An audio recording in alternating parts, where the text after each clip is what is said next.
Mr. and Mrs. Love. By Ashenafi.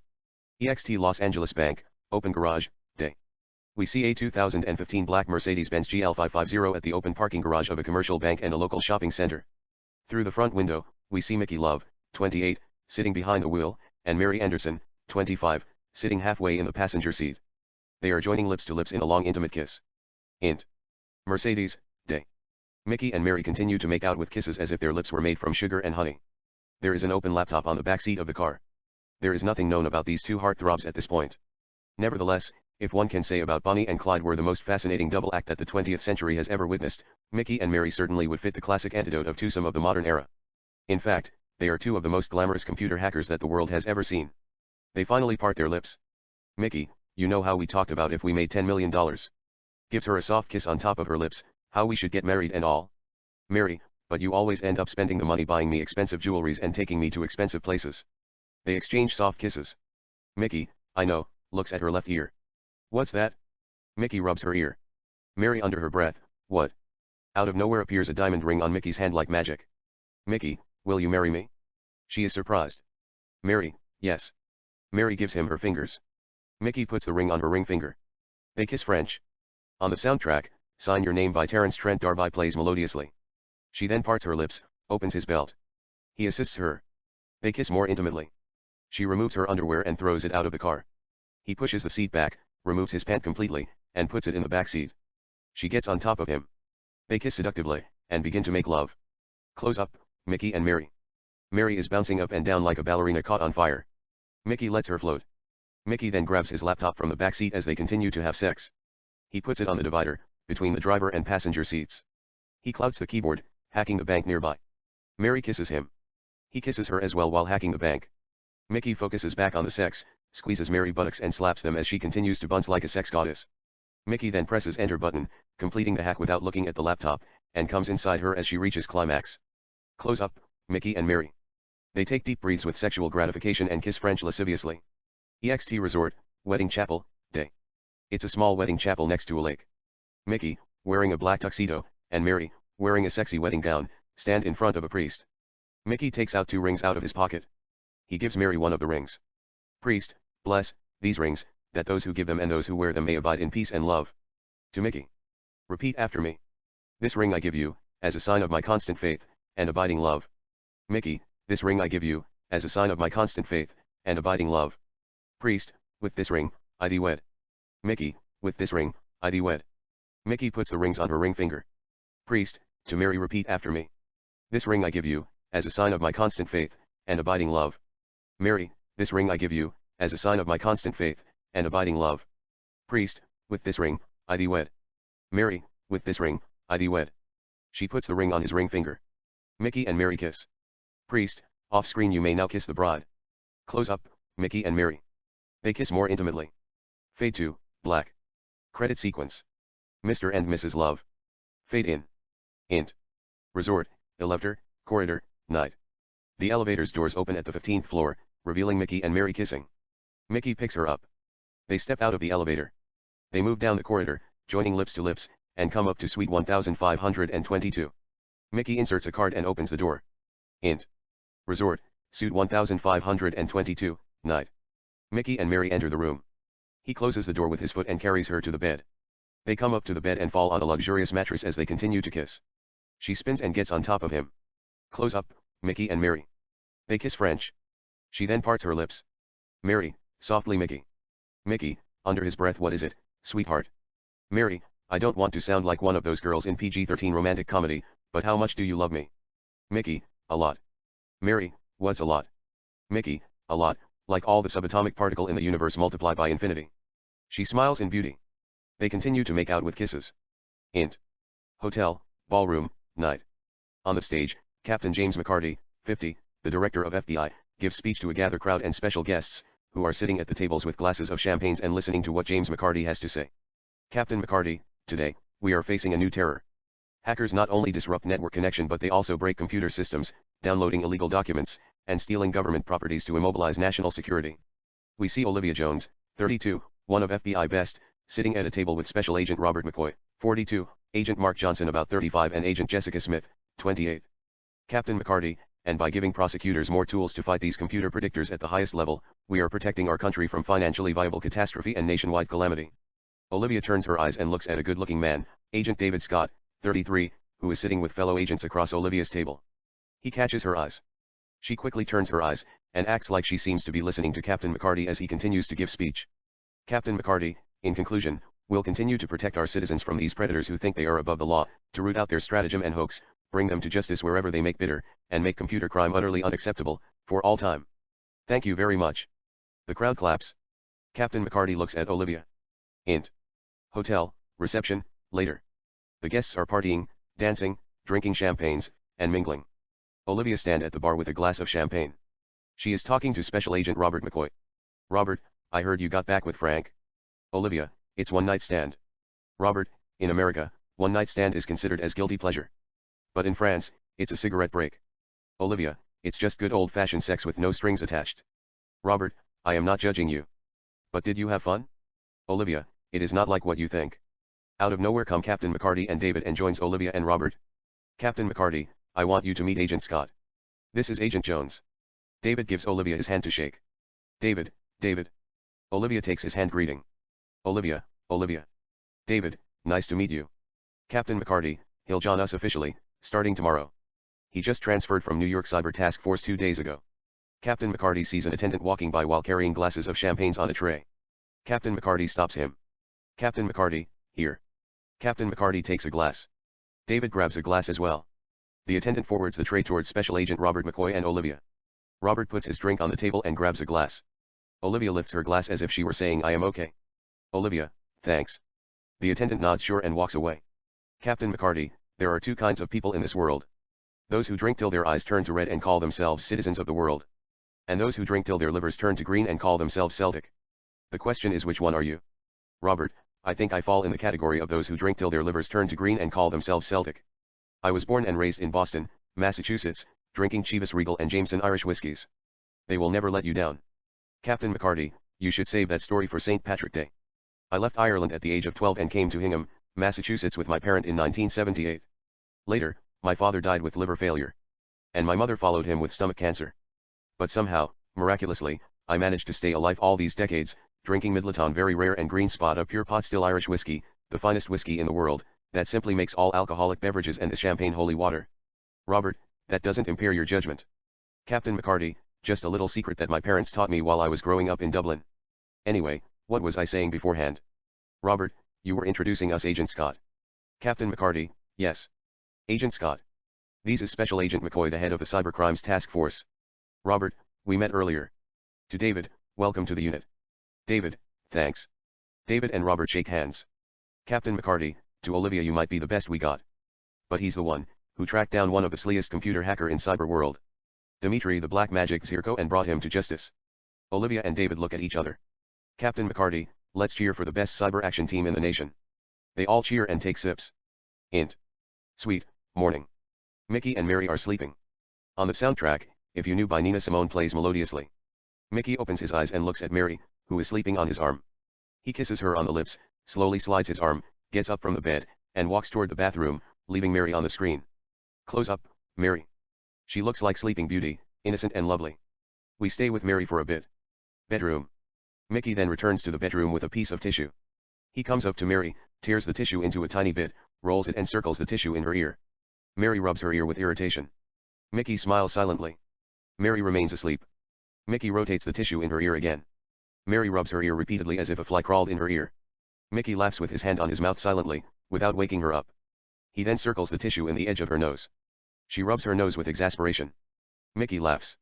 Mary wakes up. Mickey leans close to her. Mickey, softly, good morning, beautiful. Mary, hi. He gives her a soft kiss. Mickey, softly, I'm sorry. I didn't mean to wake you up. They talk between soft kisses. Mary, what is it? Mickey, we have to get ready. I'm taking you to scuba diving. Mary, no. Mickey, after breakfast. He gives her a soft kiss. She throws her arms around his neck. They kiss more intimately. On the soundtrack, Meet Me Halfway by Black Eyed Peas plays melodiously. Montage. Mickey and Mary do scuba diving, looking at the fish, coral and other creatures that live under the water with series cuts. Under the water, Mickey swims toward Mary. She turns her eyes and looks at him. He comes closer to her, takes out his oxygen mask. She does the same, they kiss. An established shot of the ocean with Mickey and Mary's boat, then Mickey and Mary come out of the water, cuddle, and kiss French. They are having the time of their lives. EXT Resort, Restaurant, Night. Mickey and Mary sit at a table with lobsters, and 2 glasses of red wines. There are a couple of vacationers sitting at the tables and enjoying their outings. On the stage, Rick and the Black Lions, a reggae band, sing Genesis's In Too Deep. Close up, Mickey and Mary. Mary takes a sip, puts down the glass, and looks at Mickey's eyes with seduction. Mary, I can spend the rest of my life with you here in the Bahamas, except one condition. Mickey, what is it? Mary, I don't want to get old like some of the couples in here. Mickey, you will never get old. You remain forever young in my heart. They exchange soft kisses. Mary, I think aging is a disease that has no cure. Mickey, I agree. There is a pause. Mary, you always say, imitating his voice, I agree when you disagree with what I have to say. And I don't like it? Mickey, that's not true. I agree, because you're always right. Mary, we have to express each other's opinion without understating the fact. Sometime, I could be wrong. You don't have to be passive to make me happy. That only makes me feel airhead. Mickey, humorously okay. If you put it down like that, I would apologize. Next time, we would do it like Brad and Angelina in Mr. and Mrs. Smith, fight to death. Mary, you are not a fighter. You are a lover. Mickey, in that case, we could it like Spencer Tracy and Katharine Hepburn in Adam's Rib, married lawyers, who come to oppose each other. Spencer is prosecuting a woman, who shot her husband for having an affair with another woman, for attempting murder. And Katharine defends the woman on the ground that women and men are created equal, except I don't know anything about aging. It's not one of the most glamorous subjects in the world. Just the idea of getting old itself gives me chill. Mary, how come? Mickey, I don't know. Maybe youth is second best commodity you can have as a person, according to my foster grandfather. It's an excuse to make mistakes and learn from them. Mary, he sounds insightful. Mickey, he could be wrong. He also said the older you get, the wiser you become. Mary, so, what's the first and best commodity you can have as a person? Mickey, sense of romance. She smiles softly. Mary, no question about that. She gets up, walks around the table, and sits on his lap. Mary, what do you want to talk about? Mickey, you can ask me what I did the first day I met you. Mary, what did you do the first day you met me? Mickey, I spent the whole day writing the plot for Eternal Rose, the animation that I gave you for your birthday, just thinking about you. She smiles in beauty. Mary, do you know what you sound like when you talk like that? Mickey, what do I sound like? Mary, you sound like a saint that fell out of the sky. Mickey, perhaps, I am a saint who can't help falling in love with you. They exchange soft kisses. Mary, imitating him perhaps, I am a saint who can't help falling in love with you. He can't help but smile softly. Mickey, you know what you sound like when you talk like that? Mary, what do I sound like? Mary, you sound like you have the most delicious lips in the solar system. She smiles in beauty. Mary, is that right? Mickey, you have the most scrumptious lips in all God's creatures. That is a fact. They kiss French for long seconds as if their tongues and lips were made from strawberries and peaches. Some of the vacationers watch them in amazement. Close up, Mickey and Mary. They continue to kiss more intimately. On the stage, Rick and the Black Lions begin to sing Journeys Faithfully. Mickey, softly down by her lips, do you want to dance? He gives her a soft kiss on the lips. Mickey, come on. Mickey puts her on the floor. He gets up from his seat. She holds his arm. They come to the dance floor and begin to dance slow. Close up, Mickey and Mary. They dance breath to breath as if they were created from the same breath of life. She then. Mary, sweetie. Mickey, softly down by her lips, what is it, true love? Mary, I love you. Mickey, softly down by her lips, I love you too. They kiss French and continue to dance. EXT Paris, Shopping Center, Pub, Day. Superimpose, 1 year ago. We are at Paris Shopping Center, a cafeteria pub. Mickey sits at a table working on his laptop, FBI identity theft fraud. He is telling people that credit card information could be stolen on a massive scale, and asking them to register their credit card information with the FBI to protect their information with a web page that looks exactly like FBI website, while sipping a cup of coffee and enjoying a croissant. It's around lunchtime. We see healthy number of people sitting at the tables and enjoying their outings. Mickey takes a sip, and puts down his cup. He then looks at Mary, who is coming to the pub from the cafeteria. Mary, carrying a school bag, holds a tray with turkey sandwich, salad, Diet Coke, and an apple. Mary looks at Mickey. Their eyes meet. Mickey doesn't know what hits him. He completely stops what he was doing, and gazes at her. Mary turns her eyes, and looks for open seat. She finds an open seat across Mickey's table. Mary puts down her tray on the table, takes her bag from her shoulder, and places it on a chair as she sits. Mickey continues to look at her. Mary takes out her laptop from her bag, opens it, grabs her apple, and takes a bite as she starts her laptop. Mary then turns her eyes and looks at Mickey, who couldn't take his eyes off her as if he found the missing soul of his heart. Mickey gives her a wink, to avoid the obvious that he is in love. Mary smiles at him softly. She opens her Diet Coke, grabs her sandwich, and has a bite as she begins to key her laptop. They continue to work on their laptops in between stealing looks at each other. After they exchange a few casual looks, Mickey then gets up and walks up to Mary. Mickey, pointing at his laptop, do you mind watching that? I'll be right back. Let me grab coffee. Mary, sure. Mickey walks toward the cafeteria, turns, and enters a department store where they sell gifts. Int. Gift store, day. Mickey walks up to the toy section, grabs a teddy bear, comes up to the cashier, and places the item on the counter. A female cashier rings the item. Female cashier, in French 31 francs. Mickey takes out 100 francs and gives her the money. Mickey, keep the change. He grabs the bear and walks toward the exit. EXT Paris, shopping center, pub, day. Mary continues to eat her sandwich while working on her laptop. Out of nowhere comes Mickey and stands in front of Mary with the teddy bear. Mickey, happy Valentine. He tries to give her the teddy bear, but she just looks at him suspiciously. Mickey, it's a teddy bear. She takes it. Mickey, you are America? Mary nods yes. Mickey, I don't mean to interrupt you from your lunch. But do you mind if I sit? You are the most beautiful girl I have ever seen in my life. She looks at him for about 3 seconds without a word. There is a silent moment. He then. Mickey, in French, I just want to ask you 1 or 2 questions. I'll stop bothering you and go back to my seat. Mary nods, go ahead.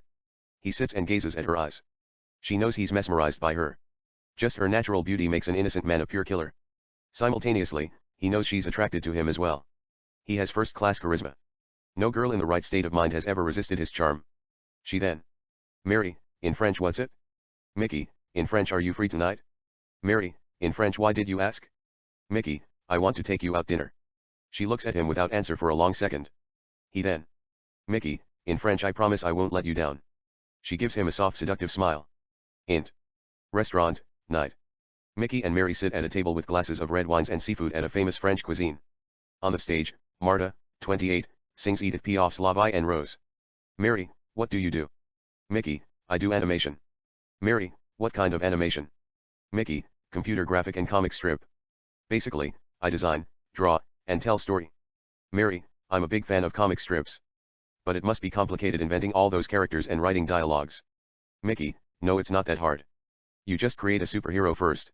Give him a cool name like Super Ian or Mad Sean. Then create a villain that has huge ego, like Dark Vader or Black Cloud, who desires nothing but the destruction of your soul, create confusion and the annihilation of the universe. In the end, the hero kills the bad guys and saves the universe from evil. You got your story? Mary, it's always good versus evil. Mickey, what do we know? Most people like the idea of good guys winning at the end. Mary, why is that? Mickey, I don't know. Maybe, we have been thought to be good and to do well for generation. It left its blueprint in our DNA. You know, to keep survival of the fittest theory of evolution, divinity, and creation in perspective. Mary, that sounds wise. He smiles at her softly. Mickey, what don't you tell me about yourself? Mary, what do you want to know? Mickey, where are you from? Mary, Los Angeles. Mickey, what are you doing here in Paris? Mary, vacationing. I love traveling. On the soundtrack, the actual La Vie en Rose by Edith Piaf plays melodiously. Mickey and Mary continue to talk without a sound. Int. River Seine, bridge, night. Mickey and Mary take a walk on the bridge conversing. We don't hear what they are saying due to La Vie en Rose. Then the music falls in the background of the soundtrack and plays softly.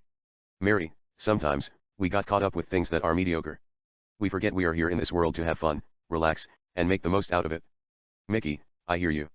Mary, just imagine if you know the exact date that you're going to die, what would you have done things differently? Mickey, I don't know, find someone, who is as beautiful as you, and have the time of my life. Mary, you're right. Can you get hardcore? He smiles softly. Mickey, maybe, have a passionate sex day and night, you know, till our souls separate from our fleshes and join the stars in the skies. Mary, what is your desire? Mickey, my deepest and most profound desire is to kiss your lips till I am run out of breath. Mary, and your fear? Mickey, getting possessed by wicked spirit and dying in my sleep. Mary, what is that? Mickey, I'm just kidding.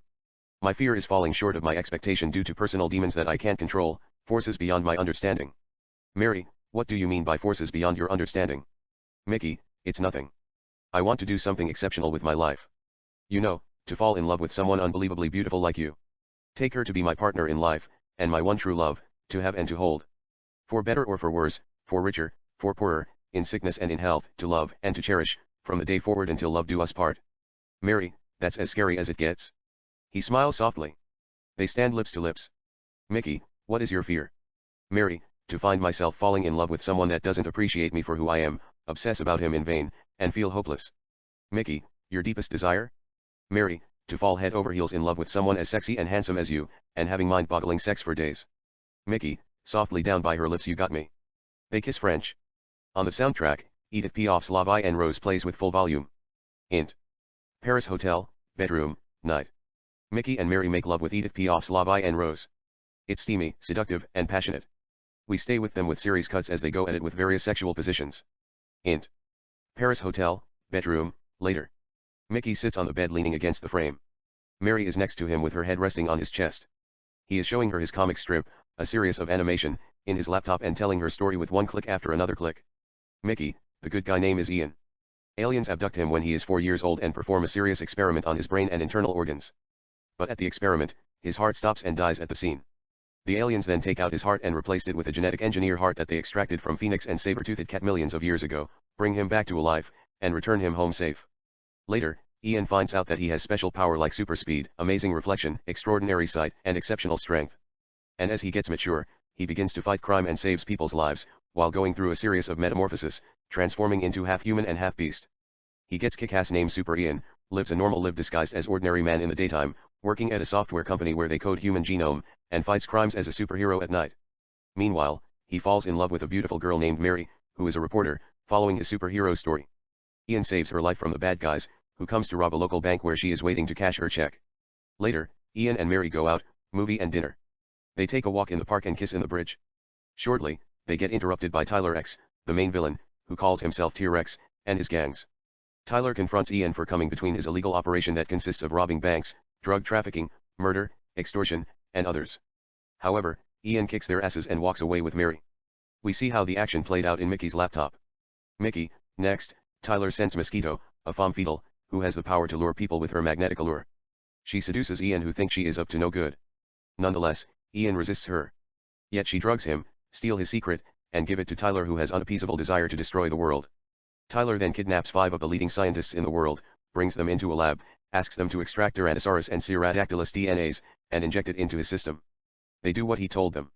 Tyler turns into the most powerful beast we have ever seen in the history of comic books. Tyler comes to a country retreat where Ian and Mary having a romantic getaway. Tyler kills Ian, and burns down the house. Ian is inside the burning house. Tyler takes Mary with him. Ian's body burns to ashes. Tyler brings Mary to his nuclear power plant, tells her how he is going to destroy the world with a massive earthquake, volcano eruption, and nuclear catastrophe before he leaves Earth with a space shuttle that he built. And how he is planning to return after everybody dies, and create ingenious human beings and a perfect new world from scratch. On the other hand, Ian rises from the ashes with gold fire wings like Phoenix, a mythical bird that dies in flames and is reborn from the ashes. He comes to the nuclear power plant to save Mary. In the end, Ian and Tyler fight to the death. Ian kills Tyler, saves Mary. He saves the world from destruction. Max and Mary go to Tahiti, kiss in the beach, and live happily ever after. The end. Mary, that's interesting story. Mickey, I do this in my spare time, but let me show you something illegal. Mickey clicks something on his laptop. A new interface comes. Mickey, what do you know about computer hacking? Mary, under her breath, what do you mean? Mickey, breaking into a network and downloading illegal files. Mary, not much. There is a pause. He types in the dialog box, accessing Microsoft website page. Mickey, I'm going to show you how to break into a network and download serious files that get you first-class hotel in the Bahamas. Mary, what makes you think I would be interested in that? Mickey, it's fun. Mary, fun would get you in trouble. Mickey, something tells me you're a kind of girl who doesn't mind getting into trouble. Mary, down by his lips, you have no idea. They kiss French. He puts his laptop aside. They kiss more intimately as they continue to make love. On the soundtrack, La Isla Bonita by Madonna plays melodiously. Montage. A 2010 black Toyota Corolla. Mickey sits behind the wheel with his laptop, hacking a nearby bank, customers' accounts, while drinking Coke from McDonald's. Mary sits in the passenger seat, looking at Mickey in work. He is teaching her how to hack. We see the customers, tellers, employees of the bank and their personal computers, and a digital connection that's fictionalized by animation with intercut, montage within montage. Mary puts her hand on Mickey's private part and rubs it sexually. They exchange juicy kisses. Mickey continues to hack. We continue see digital connections. Apartment, Mickey sits at the dinner table, working on his laptop. Mary dances with Madonna's La Isla Bonita in front of Mickey. He fills the dialog boxes in his laptop screen with a fake account, looks at Mary, and smiles at her softly, admiring her sense of sensuality. He then creates a new account in a blank white card. Mary comes up to him and sits on his lap. They kiss, get up, and dance with style. Mickey, disguised as Bob Marley with fake dreadlocks, and Mary, disguised as Marilyn Monroe with blonde wig, come to an ATM machine. Mickey swaps the card on the ATM and withdraws undisclosed amounts of euros. They kiss French and walk away. Mickey and Mary sit at a romantic restaurant drinking expensive French wine in sunset. Night. Mickey and Mary kiss right down by the Eiffel Tower. Montage, 2. On the soundtrack, Bad Liar by Selena Gomez plays melodiously. A. We see Mickey planting many camera surveillance on ATM machine outside a supermarket. B. Surveillance POV. We see customers swapping their cards and typing their credit card numbers on the machine. C. Mickey's apartment. Mickey, looking at the video, fills the information on dialog boxes. D. We see Mickey and Mary come to another ATM machine wearing the masks of Zorro and Catwoman. Mary swaps the card and withdraws unidentified amounts of euros. They kiss and walk away. Mickey and Mary visit the Colosseum in Rome. They are talking but we don't hear what they are saying due to the music on the soundtrack. Mickey and Mary walk holding hand to hand in the middle of a friendly crowd at St. Peter's Basilica in Vatican City. They stop lips to lips, talk between soft kisses and then kiss French. Mickey and Mary ride a roller coaster at Wurstelprater amusement park in Vienna at night. Mary is smiling, having the time of her life. Mickey just wants to see her happy. Resort Terrace. Mary and Mickey sit at a table, having seafood with glasses of red wines at a romantic resort in Barcelona. 2009 Black Nissan. Mary sits behind the wheel with a laptop. Mickey sits in the passenger seat showing Mary how to hack as we see a digital connection that is fictionalized by a graphic animation. What do we know? Mary types a couple of commands, gets access, and hacks the bank as if she had done it thousands of times. Mickey then takes the laptop and puts it in the back seat. They get closer and kiss as they begin to make love in the car. Sunset. Mary and Mickey take a stroll, holding hands while conversing at the Keizersgracht Bridge in Amsterdam. Night. Mary and Mickey kiss in the beach lying on blanket near a fire at French Riviera. End of flashback. EXT Bank, Day. An established shot of a commercial bank. Pan 2, Mercedes-Benz. A 2004 black Mercedes-Benz is parked across the street. EXT/int. Mercedes-Benz, Day. A man named Jason Lee, 29, sits behind the wheel with a laptop, hacking the bank. Then an undercover FBI agent Mark comes to the car disguised as a homeless, pushing a shopping cart, takes out a shotgun from the cart, breaks the passenger window with his shotgun, and points the gun at Jason. Mark, don't fucking move. Out of nowhere, Olivia comes up to the driver's seat and points her gun on Jason's head. Olivia, FBI. Freeze, you're under arrest. At the same time, 2 FBI cars come to the scene and stop in front of the Mercedes-Benz, making sure Jason is not going anywhere. Jason puts his hands up. Mark opens the door, takes Jason's laptop, and gives the laptop to Jessica, who is walking toward the Mercedes while pointing her gun. Jessica takes the laptop, turns around, and walks toward FBI van parked few feet behind the Mercedes. Meanwhile, David steps out of the first federal car and walks toward the Mercedes, pointing his gun at Jason. Olivia, step out the vehicle. Olivia opens the door, pulls Jason out of the car, pushes him against the car, and frisks him for weapon. David, Mark, and other 2 federal agents set to blow his head off if he makes the slightest move. Olivia cuffs Jason. Olivia, you have the right to remain silent. Anything you say can and will be used against you in a court of law. Olivia takes him toward a federal car, toward the direction of the camera. Int. Hotel, lobby, day. Mary and Mickey walk toward the exit. At the door, an extremely attractive girl named Diana, and a good-looking man named Edward aka Ed walk in. Mickey looks at the girl who is happy to see him. Diana, what's up?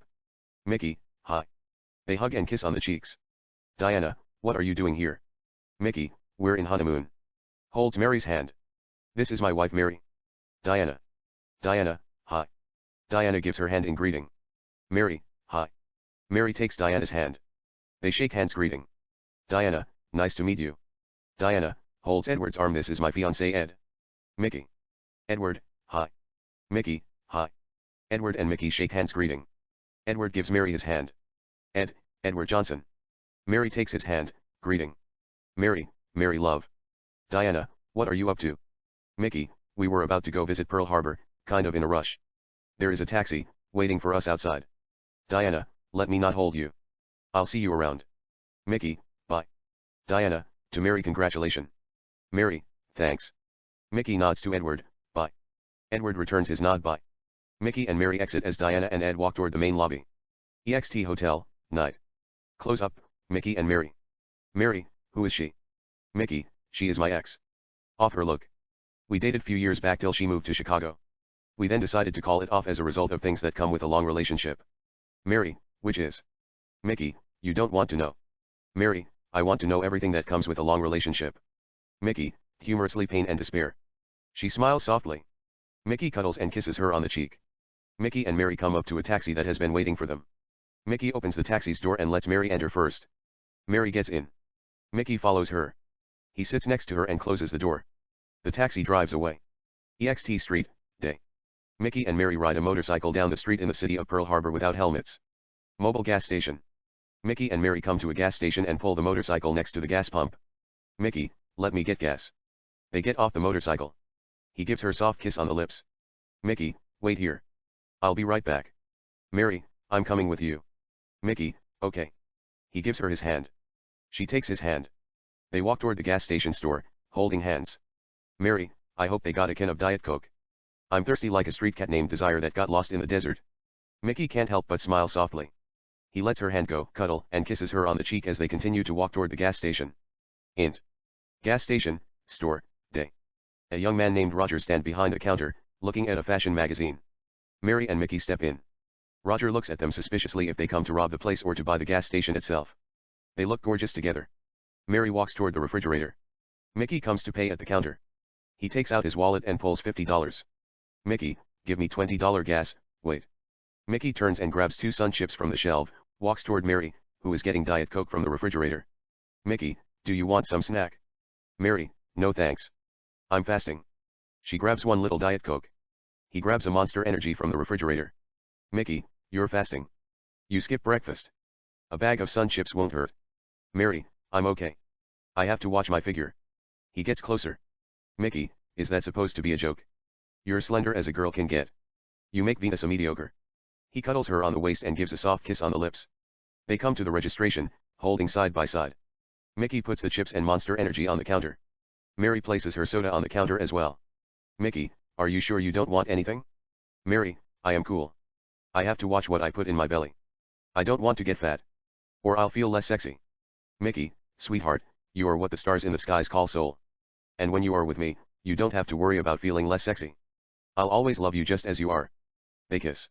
Mickey, to the clerk, give me $20 gas on number 1, and these 2 Sun Chips, Monster Energy, and this Diet Coke. Mickey gives the clerk $50. The clerk takes the money, rings the items, and activates pump number 1. The clerk puts the money in the registration and gives Mickey his change. Mickey, keep that, wait. Mickey feels it's a righteous thing to do. He takes out $20 from his pocket, and gives the clerk the money. Mickey, have a nice day. Clerk, thanks. Mickey, take care.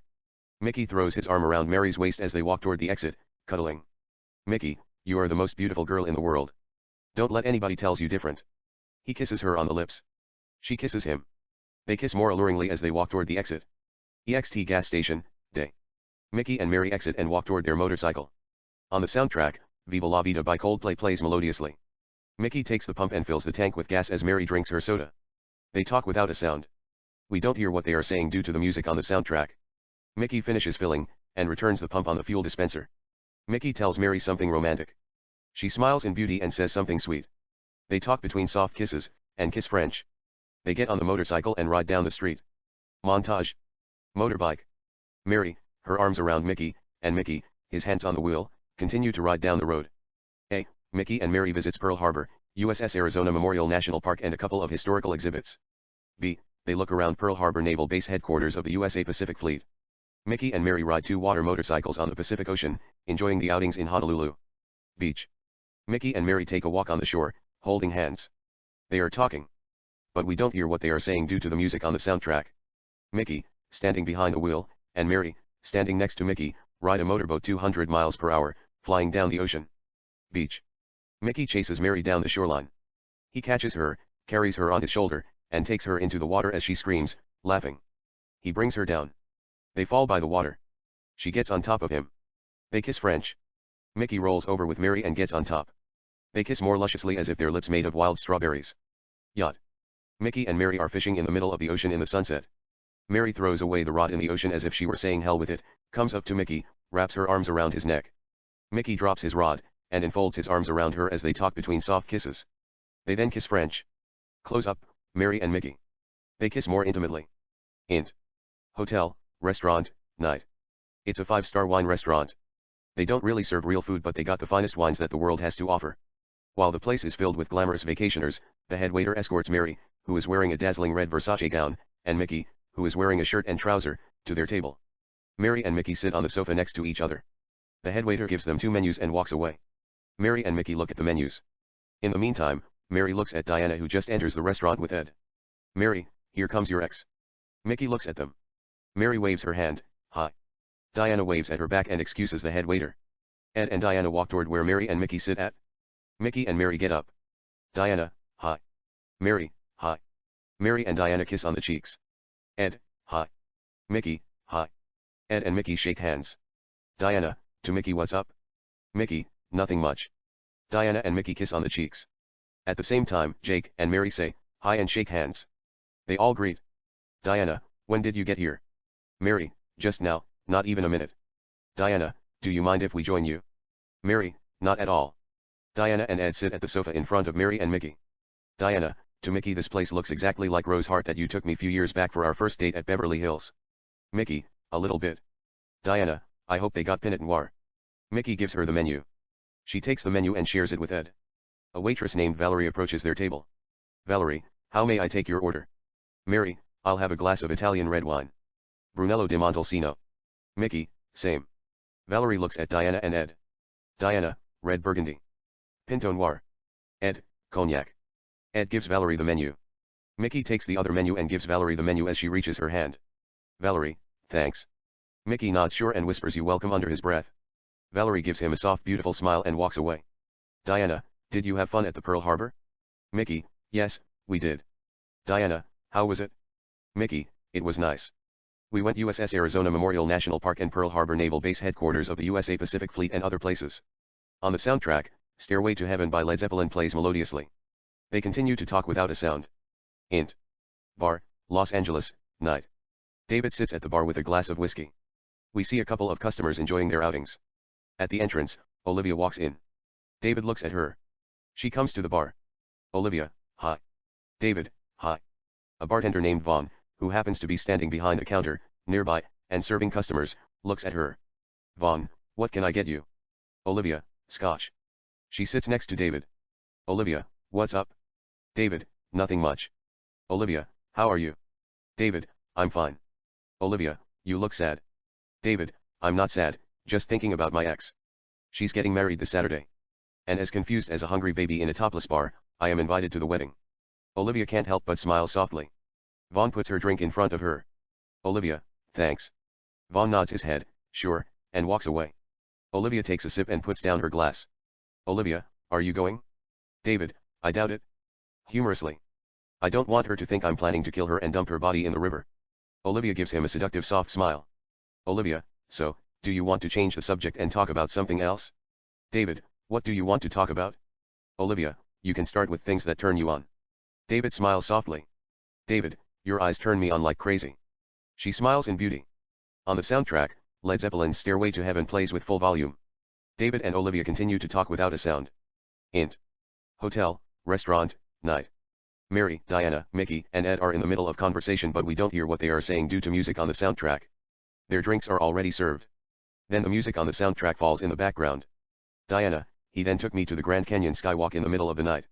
When I looked up, I saw a sign that says, "Will you marry me, Diana," written in fluorescent light across the canyon. I stood speechless. He went down with his knee, holding, referring to the 15-carat diamond engagement ring on her middle finger, this ring, and asked me to marry him. Mary, that's so romantic. Ed, it costs me a fortune to stage it. But it's once a lifetime thing. It's worth it. Diana and Ed kiss. Diana looks at Mickey. Diana, how did you propose to her? Mickey looks at Mary. Mickey, it wasn't that spectacular. We just got up and decided to get married. Diana, that can't be true.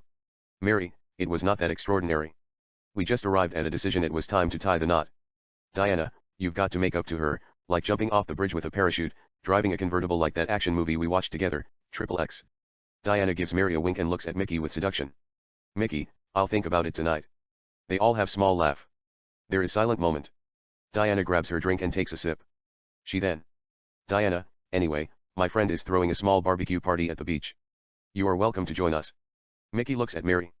Mickey, do you want to go? Mary, sure. Diana gets up. Diana, come on. It'll be fun. Ed, I'll get the check. Ed takes the bill from the table as they all get up. Mickey, it's okay. I'll pay. Ed, don't sweat it. I got it. Ed takes out his wallet, pulls out $100, and places it on the bill bag. He puts the bill bag on the table. They all move toward the exit talking. EXT Beach, night.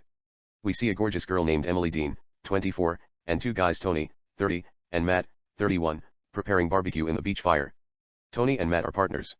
Then Diana, Ed, Mary, and Mickey come to the beach. Emily, who is standing next to the grill and preparing chicken barbecue, looks at them. Emily, hi. Diana, hi. Emily puts the spoon on the grill and walks up to Diana.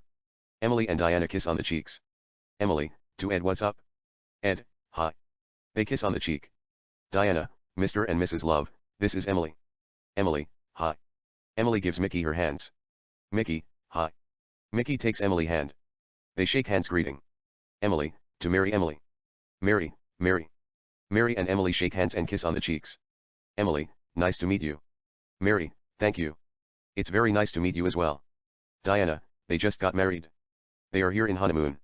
Emily, really? To Mickey and Mary, that's wonderful, congratulations. Mary, thanks. Mickey just nods his head sure. Matt and Tony, who are working on seasoning the barbecue, turn their attention to the newcomers. Diana, what's up, guys? Matt and Tony, hi, hi. Tony, what's up, beautiful creature? Diana comes up to Tony. She kisses him on the cheek. She turns and kisses Matt on the cheek as well. Ed, hey. Matt, what's up? Tony, hi. They all greet, shaking hands and hugging. Emily, to Matt and Tony, I want you to meet Mr. and Mrs. Love. To Mary and Mickey, this is Matt, Tony. They all greet. Emily then. Emily, to Diana and Ed, I didn't know you were going to show up so early with guests. I would better call Samantha and tell her to get more beers and a couple of Chateau Margaux. She is at the hotel, getting drinks. On the soundtrack, music plays melodiously. They continue to talk without a sound as they get to know each other. We stay with them for a bit. The camera then pulls out with overhead shot and gives us a small tour of the ocean by the shoreline.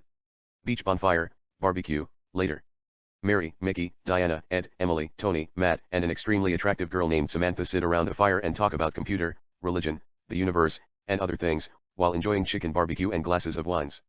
Tony, Steve Jobs, and Steve Wozniak and the others should not be compared to Bill Gates, because Bill has proved it by being the best known computer programmer in the world. That's why we got to pay, since Microsoft is chosen as the easiest operating system so far. Bill Gates will always be on top no matter what they say. Matt, you seriously don't believe that? You made Steve Jobs is an idiot and he basically relied on Bill Gates and stole from him, do you? If you believe that, then you don't know anything. You know what really pisses me off about Bill? He has the audacity to bitch and moan about people stealing his software, but at the time he is doing that, he neglects to tell people how he started off his little venture. The guy stole from his so-called best friend. You call Bill a genius, well, to a point I will agree, but to a great point I will also disagree. The part I will agree with is, he was a genius to the fact that he stole someone else's work and changed a few lines of code and put a logo on it and called it his own, and got away with it. I will disagree with you on this thought. He has never made an operating system that is stable, not one version of Windows has been crash-proof. Diana, I don't know a lot about computer, but I heard Kevin Mitnick is one of the best computer hackers ever. Matt, Mitnick is not a hacker. He was a con artist at best. Giving him a title gives him credence to illusion that he is smart enough to actually turn on a computer. He used smoke and mirrors to attain his prizes. I doubt he could even follow a simple packet cap. Edward, what about Gary McKinnon, is he the best hacker? He has the biggest military computer hack of all time under his belt. Matt, no doubt about it. He is genius. Nevertheless, there is no computer, which cannot be hacked, and there is no one who can make his computer enough secure that hacker cannot enter inside his system. Looks at Mickey. But good hackers are hackers who haven't been caught. Tony, anyway, it doesn't really matter. It's not he who hacks computer to gather information, recreational reason, profit, and amusement, or commits the least sin inherits the kingdom of God, achieve everlasting fame, you know, the jewel in the hacking crown at the end, but those who believe in the best and the finest things in life get the benefit of the doubt for eternal salvation at the end. You know, everything will change in the near future. New programs will replace all those operating system and software in the market, Microsoft Windows, Linux, Mac OS, Windows XP, and others. They will be replaced by hologram and other user-friendly technology down the road. It's like how a pen replaced a feather, typewriter, a pen, and Microsoft Word, a typewriter. Things will continue to evolve innovatively, resourcefully, and inventively, which growth of knowledge and progress of technology look as if unstoppable, till the sun consumes the earth 5 billion years later. We might even leave Earth and conquer the universe. Mary catches Diana and Mickey as they make eye contact. Both Mickey and Violet turn their eyes away and pretend they don't know each other. Emily, What I don't understand is scientists talk about Big Bang and string theory, and multiple universes. And how things adopt the environment. But our brain is vulnerable to things like cigarette, alcohol, cocaine, and heroin. It seems our existence is just experiment by Supreme Being. You know, an intelligent authority that looks us down for its amusement. Samantha, it's possible. You know, the universe began with the Big Bang 13.7 billion years ago. But since we can only see as far as light has traveled in that time, we can't truly measure out the edge of the universe. It could mean universe is infinite, and God is the one who created it. In the meantime, there are destructive forces that are governed by Satan and his angels who feast on souls that are left unguarded by the power of God. Tony, I think there are atheists among us who believe God is an idea created by men to lessen chaos and increase order. Diana, looks at Mickey. I think God is illusion created by men who don't have the heart to hurt your feeling. Samantha, I don't care who create the universe or if God exists or not. What really concerns me is if there is life after death. Emily, I believe in God. But nothing scares me like the idea of dying, and going to hell and burn for eternity. Ed, that is just misconception. Like you put snake here. You put an empty white manila envelope there and see how people react. Of course. People will freak out when they see the snake, and no reaction to the envelope. Now you tell them that the snake is harmless, non-venomous snake. It's a gift from Miley Cyrus. It's one of her favorite pets. You show them the video of Miley Cyrus dancing with the snake. They relax. Nurture win over nature. Next, you tell them that envelope contain anthrax, a deadly bacterium, and show them photos of people who have direct contacts with anthrax, huge ugly black things on their skin, and how it causes death within days. People will panic and stay as far as they can from that envelope, even though they can't see it. We fear things that we don't understand. The same things apply to theology, the idea of heaven and hell. If you do good deed, you will inherit the kingdom of God. If you commit sin, you will go to hell and burn for eternity. Faith always creates the idea of fear. And fear is how your brain interprets information based on fact and superstition. Matt, fear is a basic survival mechanism, and pain is its main weapon. Yet, regardless, what we do in earth, God will never send an immortal soul to hell and see it burn for eternity. I can guarantee you that. Tony, mockingly, what makes you so sure? Maybe, there are people who deserve to go hell and burn for eternity. Matt, it's the unwritten law of God. Emily, what about Hitler? Doesn't he deserve to go to hell? Matt, no man should go to hell and burn for eternity regardless of how despicable and evil they are, and unimaginable sin they might have committed. No soul can bear that kind of punishment for eternity. God will not allow it. Diana, so, you're saying it's right for a man to kill innocent people and be forgiven like someone who stole a candy from a local store? Tony speaks to defend Matt. Tony, Moses, the most important prophet in Judaism and Christianity, killed a man. An Egyptian guard, who was mistreating an old slave, and ran away in exile. But we are not sitting here and judging his action. Thou shalt not kill. Is it because he led the Hebrew slaves out of Egypt, or we can justify killing if it is acted upon in self-defense, and defending those who can't defend themselves? Or it's because the Ten Commandments is written after Exodus?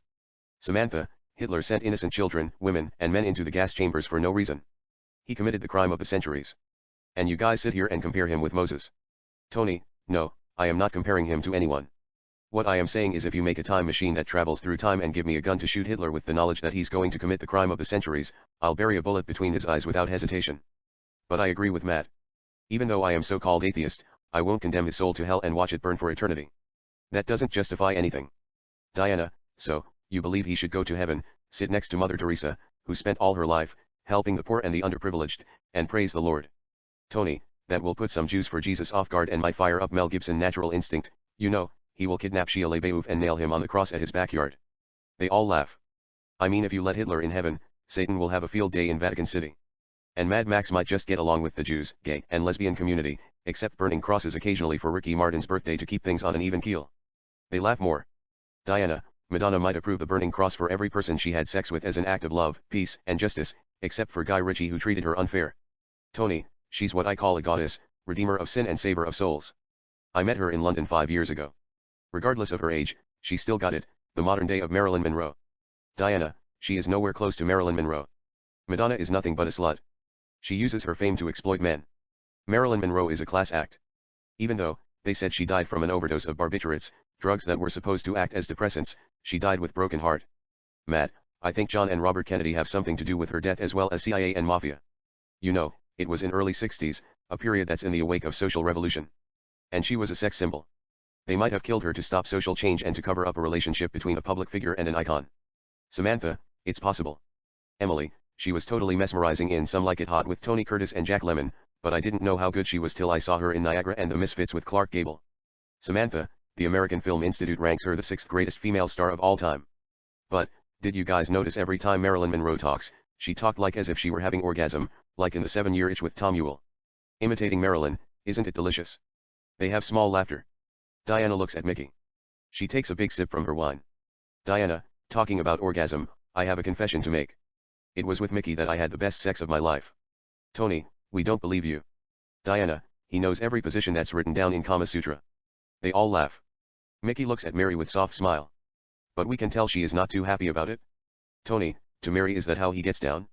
Mary, I think it's blown out of proportion. I should be going. Mary gets up and walks toward the hotel. Mickey, excuse me. Mickey excuses the circle and follows Mary. Close up, Mary. She continues to walk toward the hotel. Mickey catches up with Mary. Mickey, I am sorry, sweetheart. I didn't know it's going to turn out like this. I wouldn't have come. She cuts him. Mary, it's okay. You don't have to explain anything. I'm going to the hotel, it's late anyway. Mickey looks at his watch. Mickey, we can go some other place. It's only 9:30 p.m. Mary, I am tired. If you want to stay, you can go ahead and have fun. I will not stop you. I will take a nap. They walk toward the direction of the camera. Int. Bedroom, night. The door opens, revealing Mickey and Mary. She enters first. Mickey follows her. Mary comes to the bar as he closes the door. Mary grabs a bottle of Chivas Regal and pours a glass for herself. Mickey walks up to the bar. Mickey, softly, I am sorry, sweetheart. It's my fault. Mary takes a sip. Mary, are you in love with her? Mickey, no, I am not. Mary, what was that? It was the best sex of her life. I thought we are here for our honeymoon. Mickey, she had a little to drink. That is how she is. She can't handle her liquor. Mary, she can't handle her liquor. She is a major slut. I felt like spitting on her face. Mickey, let's just forget it. Mary, why is that? Since you seem to know every position in Kama Sutra, why don't you go fuck her? Mickey, she didn't mean it. Mary, I think she is expecting you.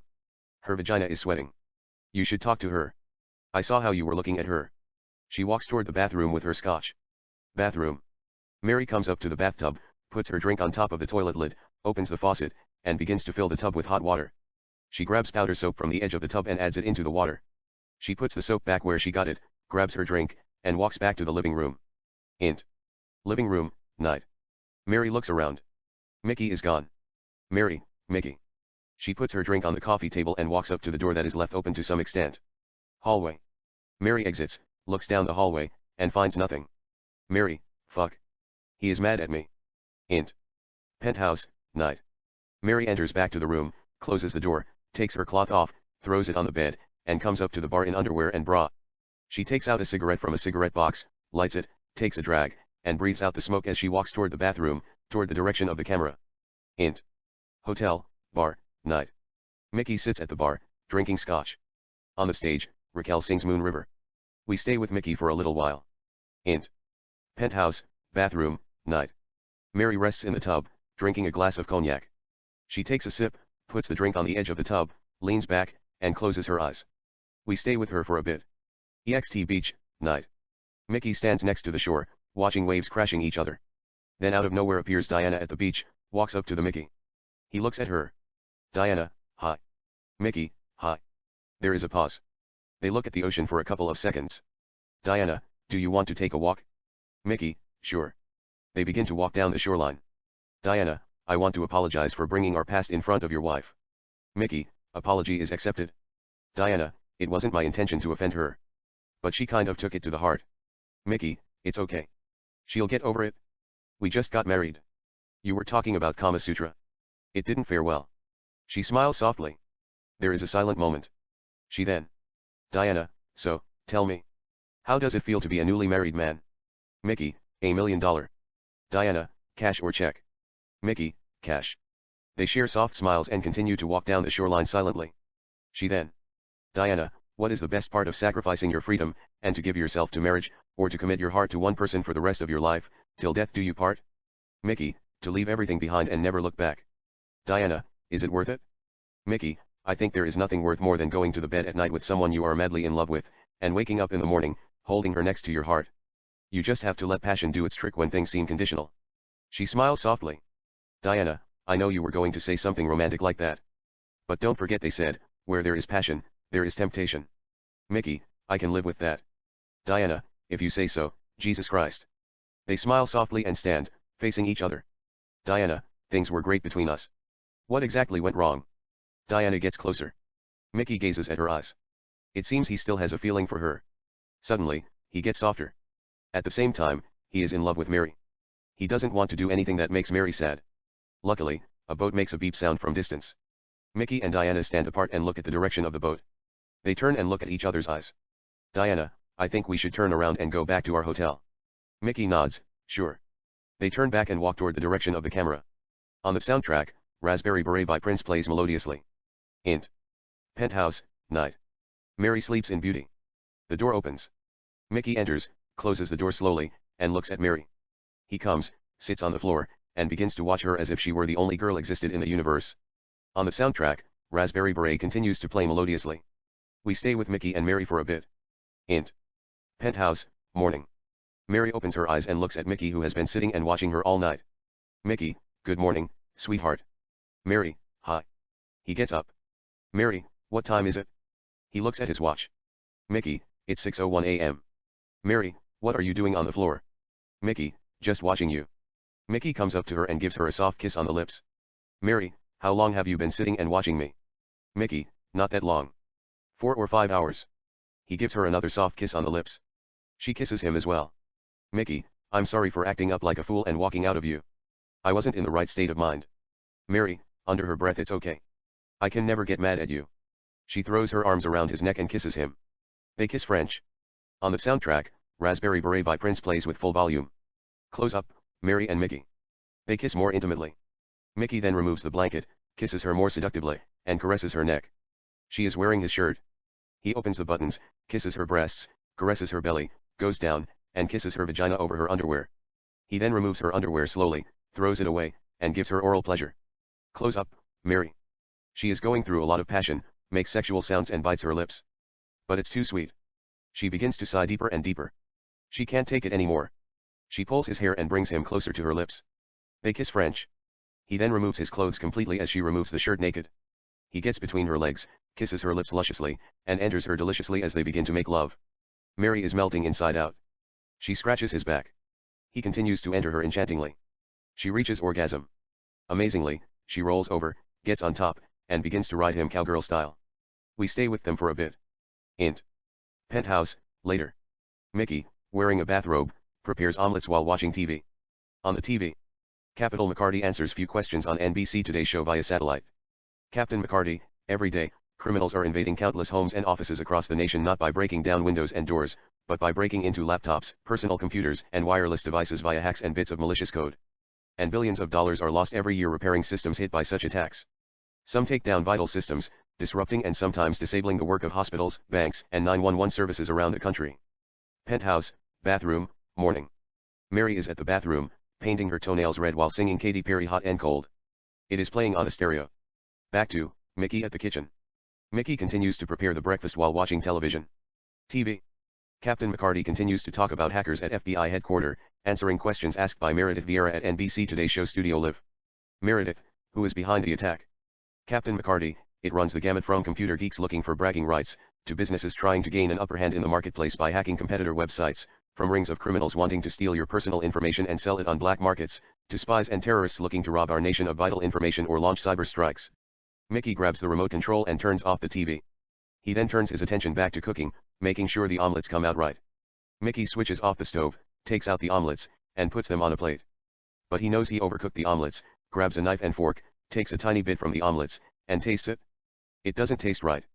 We can tell by the expression of his face.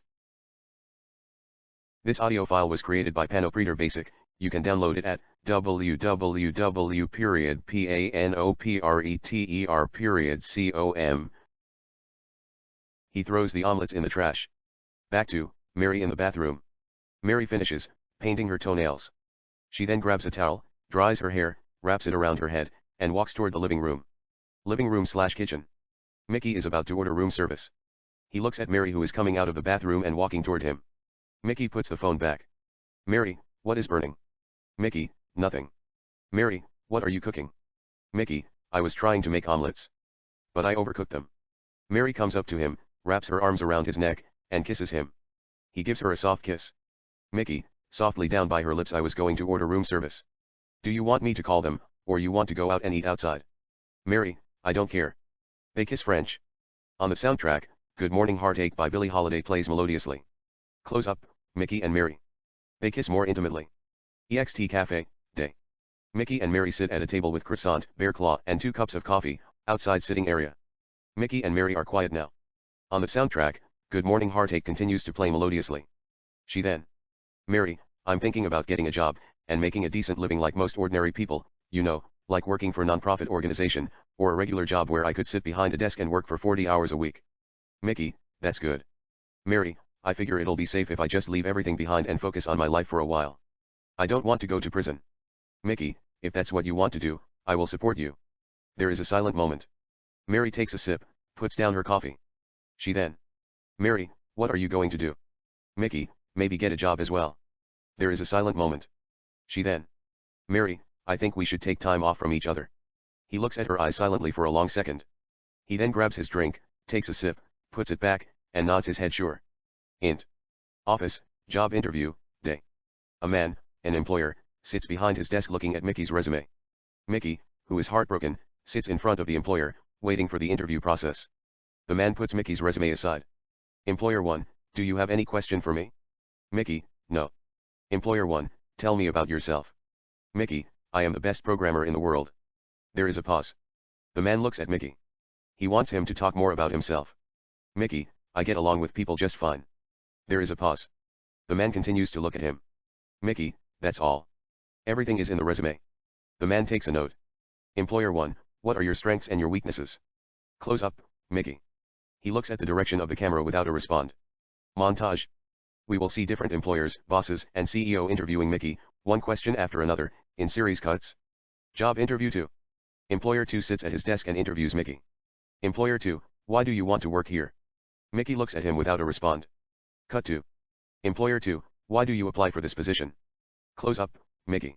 He looks at the direction of the camera without a respond. Cut 2. Job interview 3. Employer 3 interviews Mickey at a glass office. Employer 3, why should we hire you? Close up, Mickey. He continues to look at the direction of the camera without a respond. Cut 2. Employer 3 interviewing Mickey. Employer 3, what has been your greatest accomplishment? Close up, Mickey. He continues to look at the direction of the camera without a respond. Cut 2. Job interview 1. Employer 1, describe your ability to deal with conflict. Close up, Mickey. He continues to look at the direction of the camera without a respond. Cut 2. Employer 2, where do you see yourself in 5 years? Close up, Mickey. He continues to look at the direction of the camera without a respond. Cut 2. Employer 3, tell me about your ability to work under pressure. Close up, Mickey. He continues to look at the direction of the camera without a respond. Cut 2. Employer 1, what kind of experience did you gain from your previous job? Close up, Mickey. He continues to look at the direction of the camera without a respond. Cut 2. Employee 3, how do you define success? Close up, Mickey. He continues to look at the direction of the camera without a respond. Cut 2. Employer 1, what are your salary requirements? Cut 2. Employer 2, what are your salary requirements? Cut 2. Employer 3, what are your salary requirements? Close up, Mickey. He continues to look at the direction of the camera without a respond. Int. LA Advertising Agency, Office, Day. A charismatic man, Kevin Nicholson, 38, sits behind his desk, looking at Mary's resume. Mary sits on a chair. Kevin puts down her resume aside.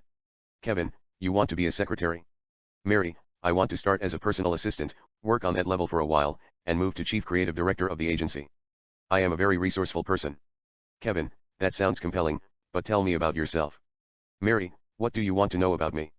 He gives her a soft smile. Kevin, why do you want to work here? Mary, humorously, what do you think? Kevin, I thought I was the one who is supposed to be interviewing you. Mary, the reason I want to work here is I believe I could make a difference. There is a pause. Kevin looks at her eyes tenderly. He then. Kevin, you got the job. Mary gives him soft smile sure. Int. Job interview, day. Back to, Mickey and employer number 1. His name is Mr. Gordon, CEO of PlayStation. Mr. Gordon, I don't believe in resume. You know, it's not about what you have done when it means nothing, but it's about hiring the best person for the position. It's about creating a friendly environment. I don't care if a man has high grade point average, or low cholesterol, and other bullshit that measure your brain and heart. However, can he be trusted? I hire people I like. Nevertheless, let me ask you one last question, if you could have dinner with anyone from history dead or alive, Who would it be? There is a pause. He then. Mickey, I don't know if I want to have dinner with anyone from history. But I would rather sit with my wife at home and look at her eyes with empty stomach than have dinner with God or the seraphs in heaven. We just got separated. Gordon looks at his eyes. Gordon, you're hired. Int. PlayStation, Mickey's desk, day. Mickey sits behind his desk, working on his computer, writing a video game, a man killing demons mercilessly who come to collect his soul, wanted dead, accessing weapons from hidden dimensions like a magician. He shreds them to pieces like Judgment Days. His supervisor Vincent, 34, comes to Mickey's desk with a disk and a file. Mickey changes the interfaces and pretends he is doing his job, Detective Dylan about a man who is looking for a serial killer who kills women and leaves carnations at the crime scenes. Vincent, I assume you know Lionel Messi. Mickey nods his head yes. Vincent, this is Messi's file. I want you to watch few highlights, study his moves, and write a program. Vincent puts the file and the disk on Mickey's desk. Vincent, that motherfucker is a PlayStation. He should be writing programs for us instead of playing soccer. If they open his brain, they will find microchips. You might have to write SWATs with machine guns to stop him. Mickey smiles softly. Vincent, anyway, good luck. Vincent walks away. Mickey puts the disc and plays Messi video. Vincent is right. Messi is unbelievable. They need NATO and United Nations armies to stop him. He dribbles 5-6 players as if he were playing with bunch of mental patients. Int. LA Advertising Agency, Mary's desk, day. Mary sits behind her desk, talking to her friend on the phone while playing card on the computer. Mary, I haven't talked to him for days. Pause, listening to the other end. Mary, I missed him. Pause, listening to the other end. Mary, it's okay. Pause, listening to the other end. Mary, sure. Pause, listening to the other end. Mary, I'll see you. Pause, listening to the other end. Mary, okay. Bye. She hangs up the phone. Kevin comes up to Mary's desk with a file. Kevin, hi. Mary, hi. Kevin, can you fax this to Columbia Pictures? He gives her the file. She takes the file. Kevin, I have to pick up my daughter from school. If Mrs. Jones from T-Mobile calls, tell her the meeting is cancelled.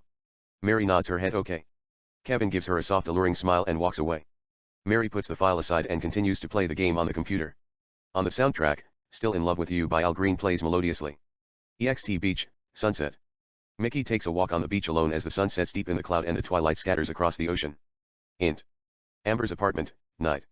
Mary sits on the floor next to the sofa, watching Pulp Fiction with her friend Amber, 24, while eating 2-item combos from Panda Express. Int. Diner, night. Mickey sits at a table, drawing the picture of Mary on a sketchbook. The waitress comes to the table, places his meal, turkey sandwich and French fries, on the table, and says, enjoy your meal. Mickey thanks her. The waitress walks away. Mickey continues to draw the picture of Mary without looking at the food. Mickey then stops and gazes at the picture. Close up, Mickey. He is lost deep in thought. We can tell that he missed her very much. He looks miserable. Int. Amber's apartment, bathroom, night. Mary lies in the bathtub with close eyes. EXT bus stop, bench, night. Mickey sits on the bench, drinking whiskey from a hip flask. Then a bus comes, driving, and pulls next to Mickey. The bus's doors open. The driver looks at Mickey. Mickey tells him I am okay. The bus driver salutes him, closes the door, and drives away. Mickey then gets up and walks down the street while taking sips, from the flask. Int. PlayStation, Mickey's desk, day. Mickey sits behind his desk, working on his computer, writing Messi's video game. Close up, computer. Video game Messi, Barcelona, dribbles 5 Real Madrid players. Then when he is about to score, we notice the goalkeeper is carrying a machine gun. He fires at Messi hell of bullets. Messi stops the bullets with his palm like Neo in The Matrix Reloaded. He then shots the ball laser fast. The ball enters the goalkeeper's chest, exits through his back, and sets the net on fire as the keeper's body explodes like a bad omen. Then fatality appears on the screen. Mickey smiles softly, changes the interface, and begins to work on animation, side project. We see animation of a man. His heart is exaggeratedly beating off his chest as if he saw the love of his life. The heart then bursts into rose petals and the words I missed you appears on the screen. Int. Hair salon, day. Amber talks to Mary on the phone while getting her toenails done. We don't hear what they are saying due to the music on the soundtrack. Int. LA Advertising Agency, Mary's desk, day. /int. Hair salon, day. Mary sits behind her desk, talking to Amber on the phone. Note, we see both sides of the conversation but we don't hear what they are saying due to Al Green's Still in Love with You on the soundtrack. Mary then puts Amber on hold, answers line 2, says few things, clicks a button, and returns to Amber. Amber and Mary talk a little bit more. Mary then tells Amber bye, hangs up the phone, grabs a file, gets up, and walks toward Kevin's office. Int. LA Advertising Agency, Kevin's office, day. Kevin sits behind his desk, reading a file. There is a knock on the door. He looks at the direction of the door, and says something like come in. Mary enters and gives him the file. Kevin takes the file, says thanks, and gives her a soft charismatic smile. Mary smiles in beauty and exits the office. LA Advertising Agency, Mary's desk. Mary closes the door and walks toward her desk. On the soundtrack, E.T. by Katy Perry featuring Kanye West plays melodiously. EXT Instinct Club, night. We see numbers of people standing in a line. They are trying to get into the club. Two security guards, who are standing at the door, let people they know in discrimination. Then Amber and Mary come up to the club. The security guards greet them. One of them opens the security belt and lets them in. Instinct Club, night. We see people dancing, drinking, and talking to each other. Mary and Amber move through the crowd. Close up, Mary and Amber. Amber, I told him to meet us here 9:30 p.m. Mary, I don't know, Amber. I'm not ready to see other people. Amber, he's my cousin. You like him? They come up to the bar. The bartender looks at them. Amber, can I have 2 margaritas? The bartender begins to prepare 2 martinis for them. Amber, he said he should be at the club in 5 minutes. I'll just call him again. Amber takes out her cell phone from her purse. When she is about to dial, Amber sees Jake, 34, walking toward them. Amber, here he is. Jake comes up to them. Amber, hi. Jake, hi. Amber and Jake shake hands and kiss on the cheeks. Amber, this is Jake. Mary. Jake, hi. Jake gives Mary his hand. Mary, hi. Mary takes Jake's hand. They kiss on the cheeks, greeting. Jake, did I make you wait? Amber, not really. We just got here few minutes ago. Jake, I am sorry. I got caught in traffic. The bartender places 2 margaritas in front of Mary and Amber. The bartender, $30. Amber, I got it. Amber quickly takes out her credit card from her purse. Amber, to the bartender wait. To Jake. What are you getting? I'm buying you a drink. He smiles at her softly. Jake, to the bartender I'll have scotch, Balvenie. The bartender gets a glass, grabs a bottle of Balvenie, and pours the liquor in the glass. He takes the glass and puts it in front of Jake less than 5 seconds, like Tom Cruise in Cocktail. The bartender, total $45. Amber gives the bartender her credit card. The bartender takes her credit card. Jake takes his drink and looks at Mary. Mary gives him a soft seductive smile. She has a sip from her drink and turns her eyes. On the soundtrack, music plays melodiously. Billy Wilder Theater, night. Mickey sits at the Billy Wilder Theater alone, watching Roman Holiday starring Audrey Hepburn and Gregory Peck. On the big screen, we see Joe Bradley, Gregory Peck, and Audrey Hepburn, riding scooter in the street of Rome. Instinct Club, night. Amber, Mary, and Jake sit at a table conversing. But we don't hear what they are saying due to the music on the soundtrack. Then, Amber excuses Mary and Jake and walks away, so they could get to know each other better. Mary seems caught off guard. There is uncomfortable silent moment. Jake looks at her eyes adoringly and gives her a compliment.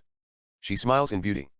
Jake then asks her if she wants to dance, he gives her his hand, she takes his hand, they come up to the dance floor, and begin to dance slow. PlayStation, Mickey's desk, day. Mickey sits behind his computer, finishing the animation that he was doing earlier. Close up, computer. We see the same animation that we saw earlier, a man's heart overbeating through his chest. The heart then bursts into rose petals with little more animation. Then instead of I missed you, the words I love you and Happy Valentine Day appears on the screen. LA Advertising Agency, Mary's desk, day. Mary sits behind her desk, looks at Mickey's animation in her computer, and smiles softly. Then, a young man named Roy walks up to her desk with a bouquet of flowers. Roy, Happy Valentine's Day. Mary, Happy Valentine's Day. He puts it in front of her. Roy, it is for you. Mary, thanks. Roy, sign here. Roy gives her a signing paper. Mary signs and gives him the signing paper back. Roy takes the paper. Roy, have a nice day. Mary, take care. Roy walks away. Mary picks up a greeting card from the banquet flowers, opens it. It's from Mickey. She reads it. Greeting card. Mickey, voice over: love is a rose, love is a flower. Love is a dove, love is a feather. Love is energy, love is power. Love is wine, love is water. Without you, nothing doesn't matter. Tender love, you are a kiss in the garden of endless passion that continues to blossom. And let your natural beauty and sense of sensuality set standard for everything that's irresistible, sexy, and awesome. And your youthful spirit breezes in my soul like spring weather. Yet, allow the spell to flourish under my skin till my kidneys dither. As long as you are in my heart, your eternal beauty will neither lose its sweetness nor wither. I love you, true love. Happy Valentine's Day. It says, yours Mickey. Mary smiles in beauty. PlayStation, Mickey's desk, day. Mickey sits behind his computer, hacking a file. Then Vincent comes up to Mickey's desk with Cristiano Ronaldo's file. Vincent, that Messi game is amazing. Nobody could have written it better. I can't believe you added SWAT in the video game.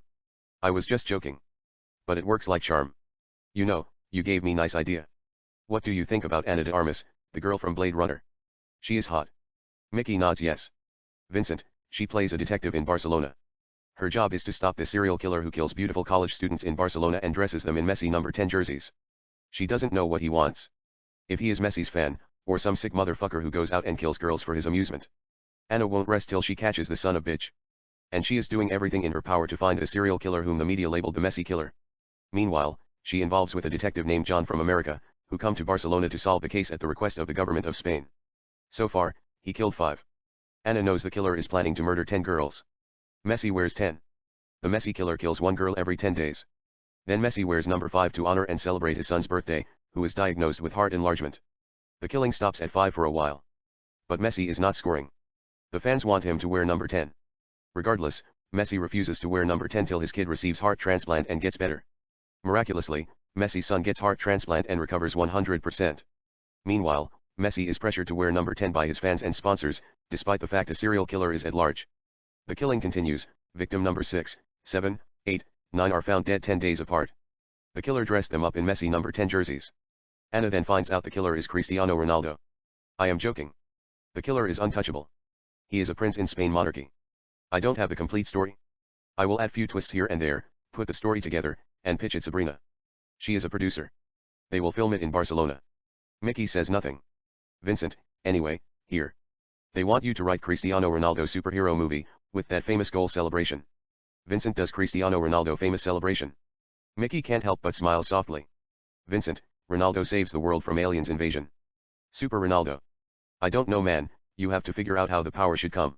You know, clouds form in the sky, and produce electricity, and then lightning turns the aliens into ashes that come to evade Earth, when he stands with his palms open. Or maybe shoot laser with his eyes. But seriously, that is one terrible celebration. I mean it's marketable. But we could have done a lot of things if he just pretends he is looking at a crime scene after he scores, just to fuck with their minds, or try various things. You know, play air guitar, act crazy like Robert De Niro, you talking to me. Pretend to fire a gun like James Bond, dance, or do something new.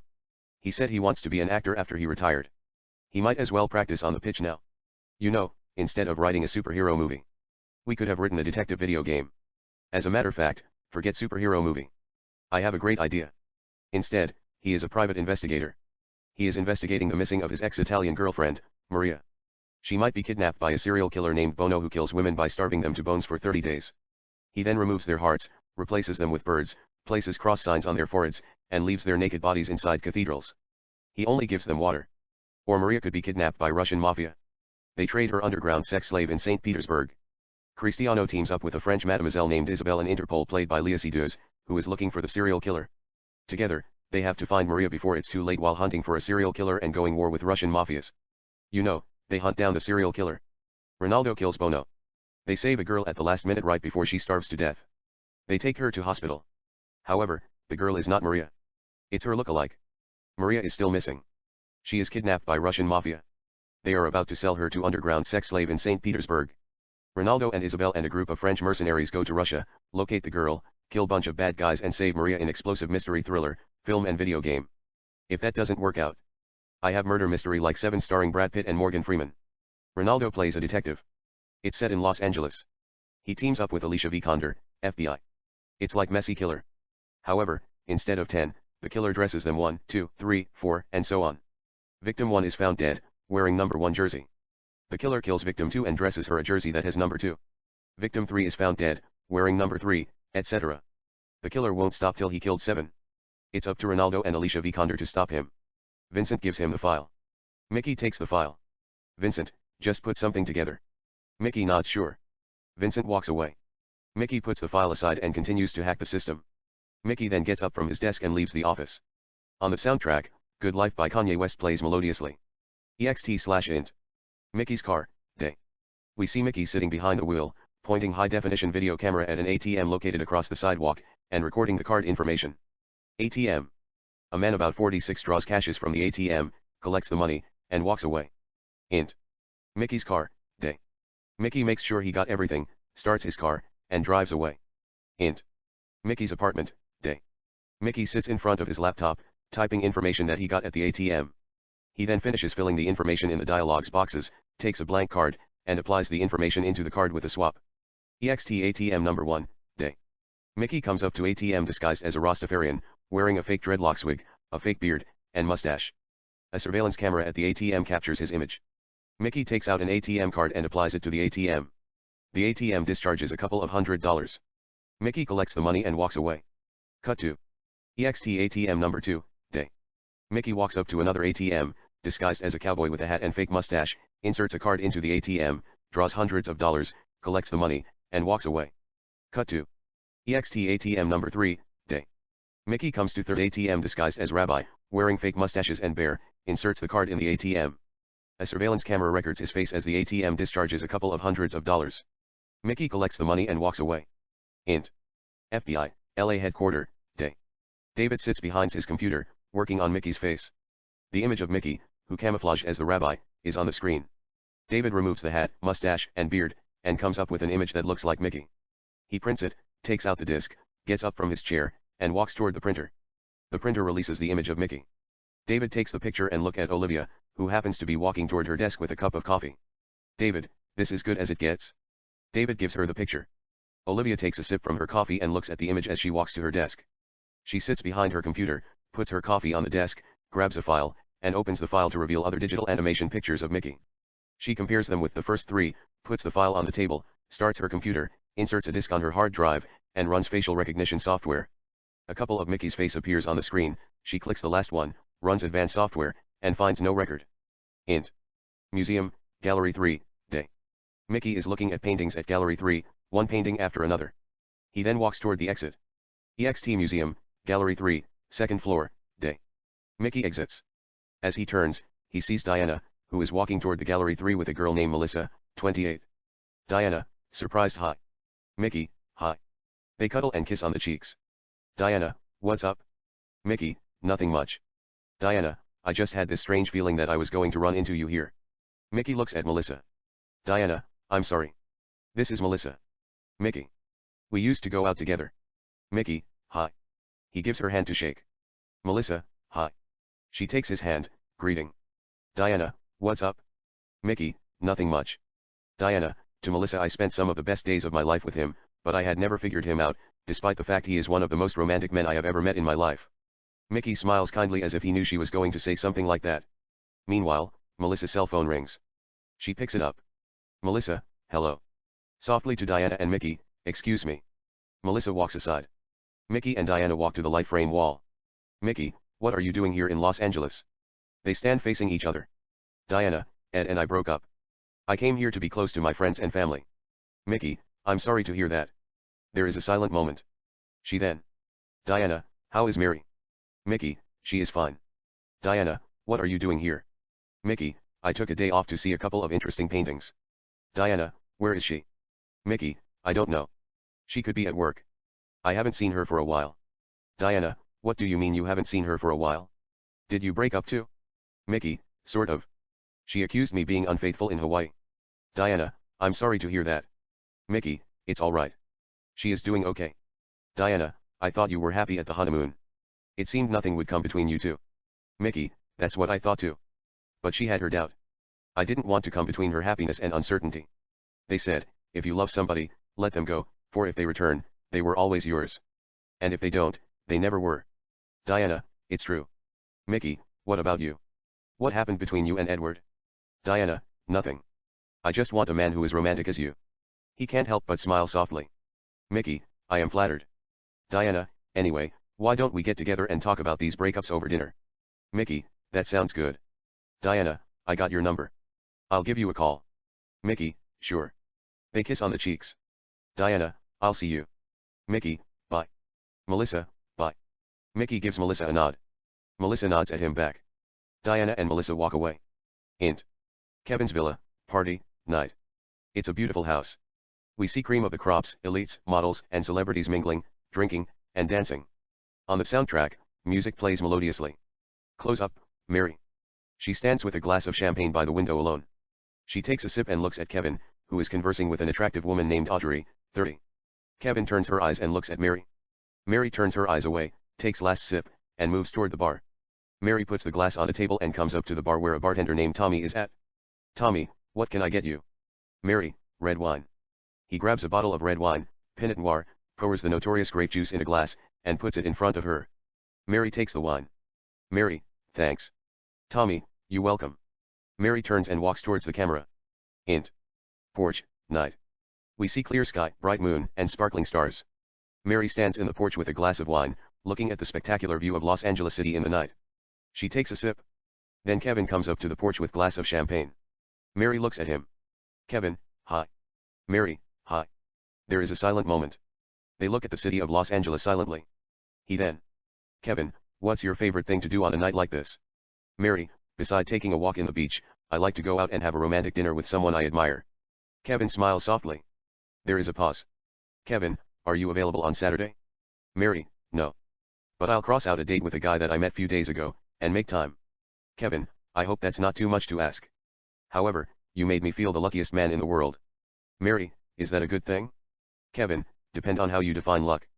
Mary, how do you define luck? Kevin, it's to trick a beautiful girl into going out with you. He kisses her on the cheek. She doesn't say anything. On the soundtrack, No Ordinary Love by Sada plays melodiously. Kevin and Mary talk without a sound. We then pull out with overhead shot, looking at the scenic view of Los Angeles City from the sky. Montage. A quick take of the city of Los Angeles. Downtown Los Angeles, the Hollywood sign, Hollywood, Beverly Hills, Mulholland Drive, buildings on the coastline of the Pacific Ocean, Dodgers Stadium, and others. Int. Restaurant, night. It's a classic restaurant. Mickey and Diana sit at a table with 2 glasses of red wines, conversing. On the stage, a woman named Rachel sings Sada's No Ordinary Love. Close up, Diana and Mickey. Diana, the breakup was just an excuse. I came to Los Angeles to pursue an acting career. Mickey, you had been gone for a while. I thought you could never live a place where a temperature is under 76°F. I guess I was wrong. Diana, what makes you think I could never live in cold temperature? Mickey, you have always worn crop top and mini skirt. Diana, for some reason, I am in touch with my sexuality.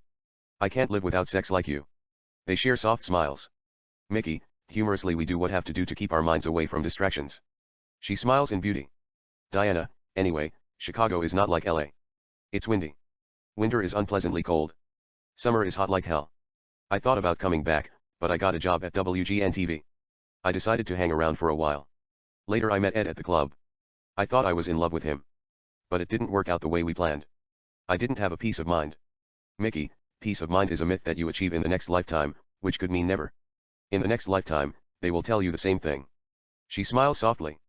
Diana, anyhow, I missed Los Angeles. I missed my friends.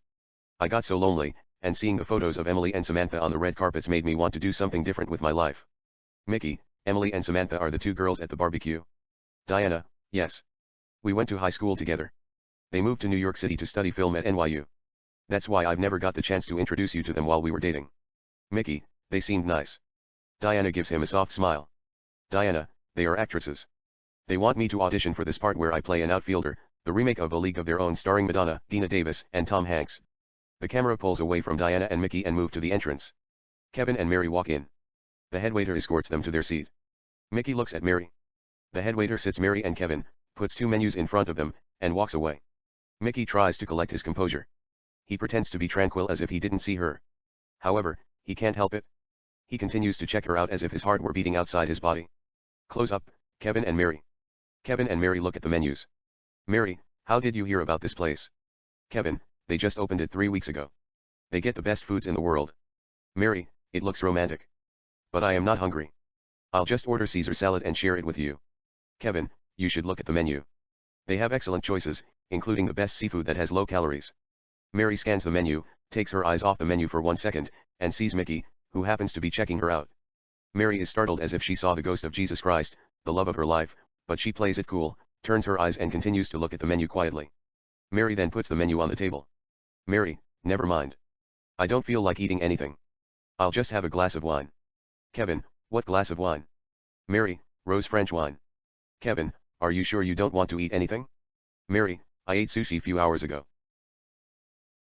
This audio file was created by Panopreter Basic. You can download it at www.panopreter.com. It kind of deprived my appetite. There is a pause. Kevin looks at the menu. Kevin, you should try lobster lemon cake. It's very delicious. Mary, thanks. But no thanks. I'll just sit and watch you eat. Mary turns her eyes and looks at the direction of Mickey and Diana. Pan to, Mickey and Diana. There seemed to be an uncomfortable silent moment. Diana takes a sip, puts down on her glass, and looks at Mickey's eyes. She then.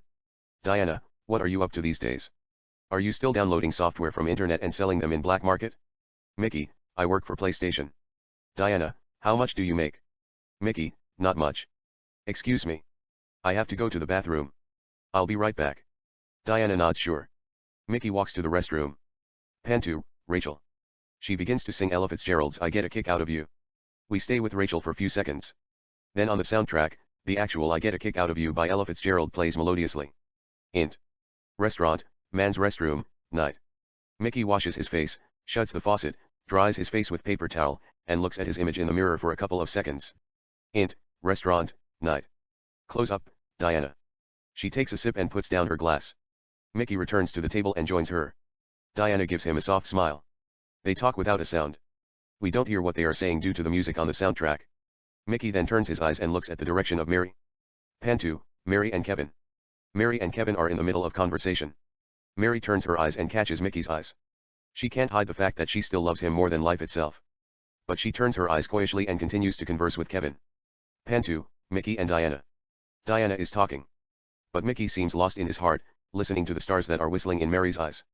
Yet, Mickey tries his best to make Diana feels that she is exceptional, and keep his mind away from Mary as much as possible, against his system, which he finds impossible. Mickey turns his eyes and looks at Mary, who continues to check him out, stealing one look after another. Pan to, Kevin and Mary. Mary excuses Kevin, gets up from her seat, and walks toward the ladies' room.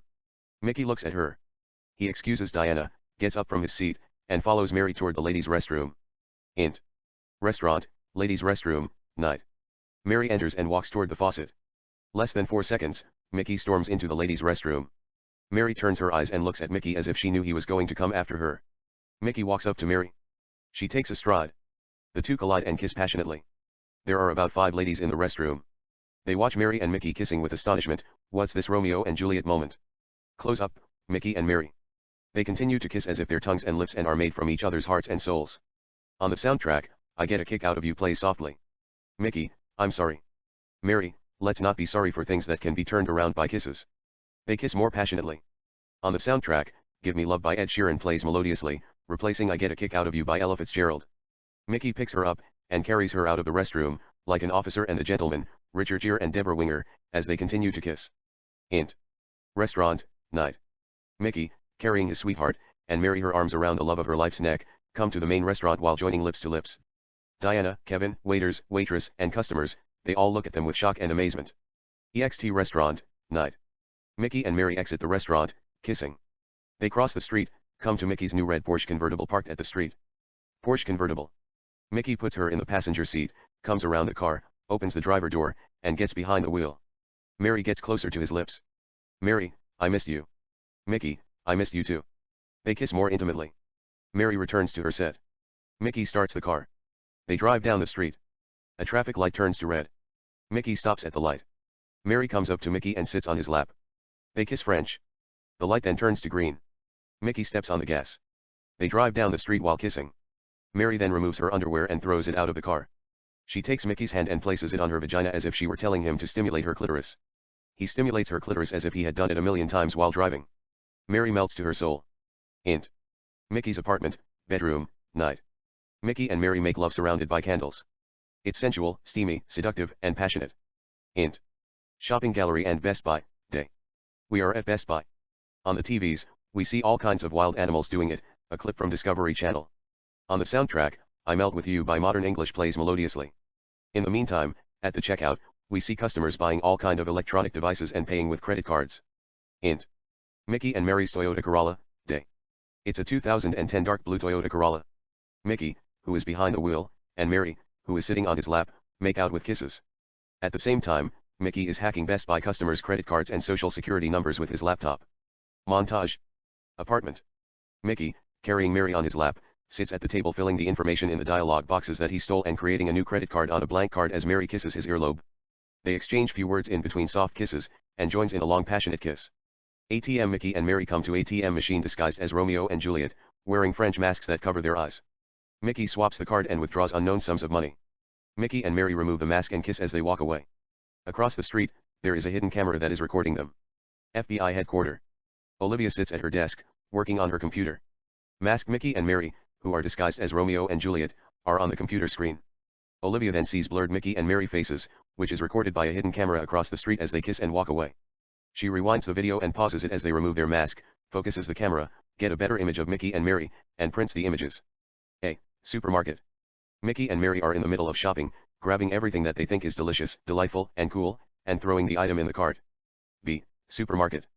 Mickey and Mary stands at the checkout.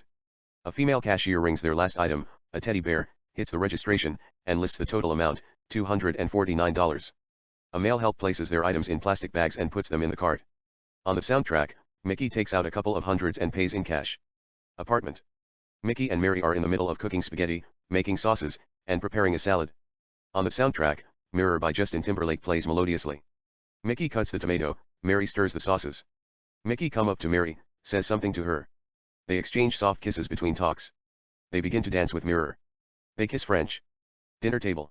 Mickey and Mary sit at the table in candlelight with 2 plates of spaghettis and 2 glasses of red wines. Mary tastes the food. She doesn't like it. Mickey tastes the food. He doesn't like it either. Mary looks at him.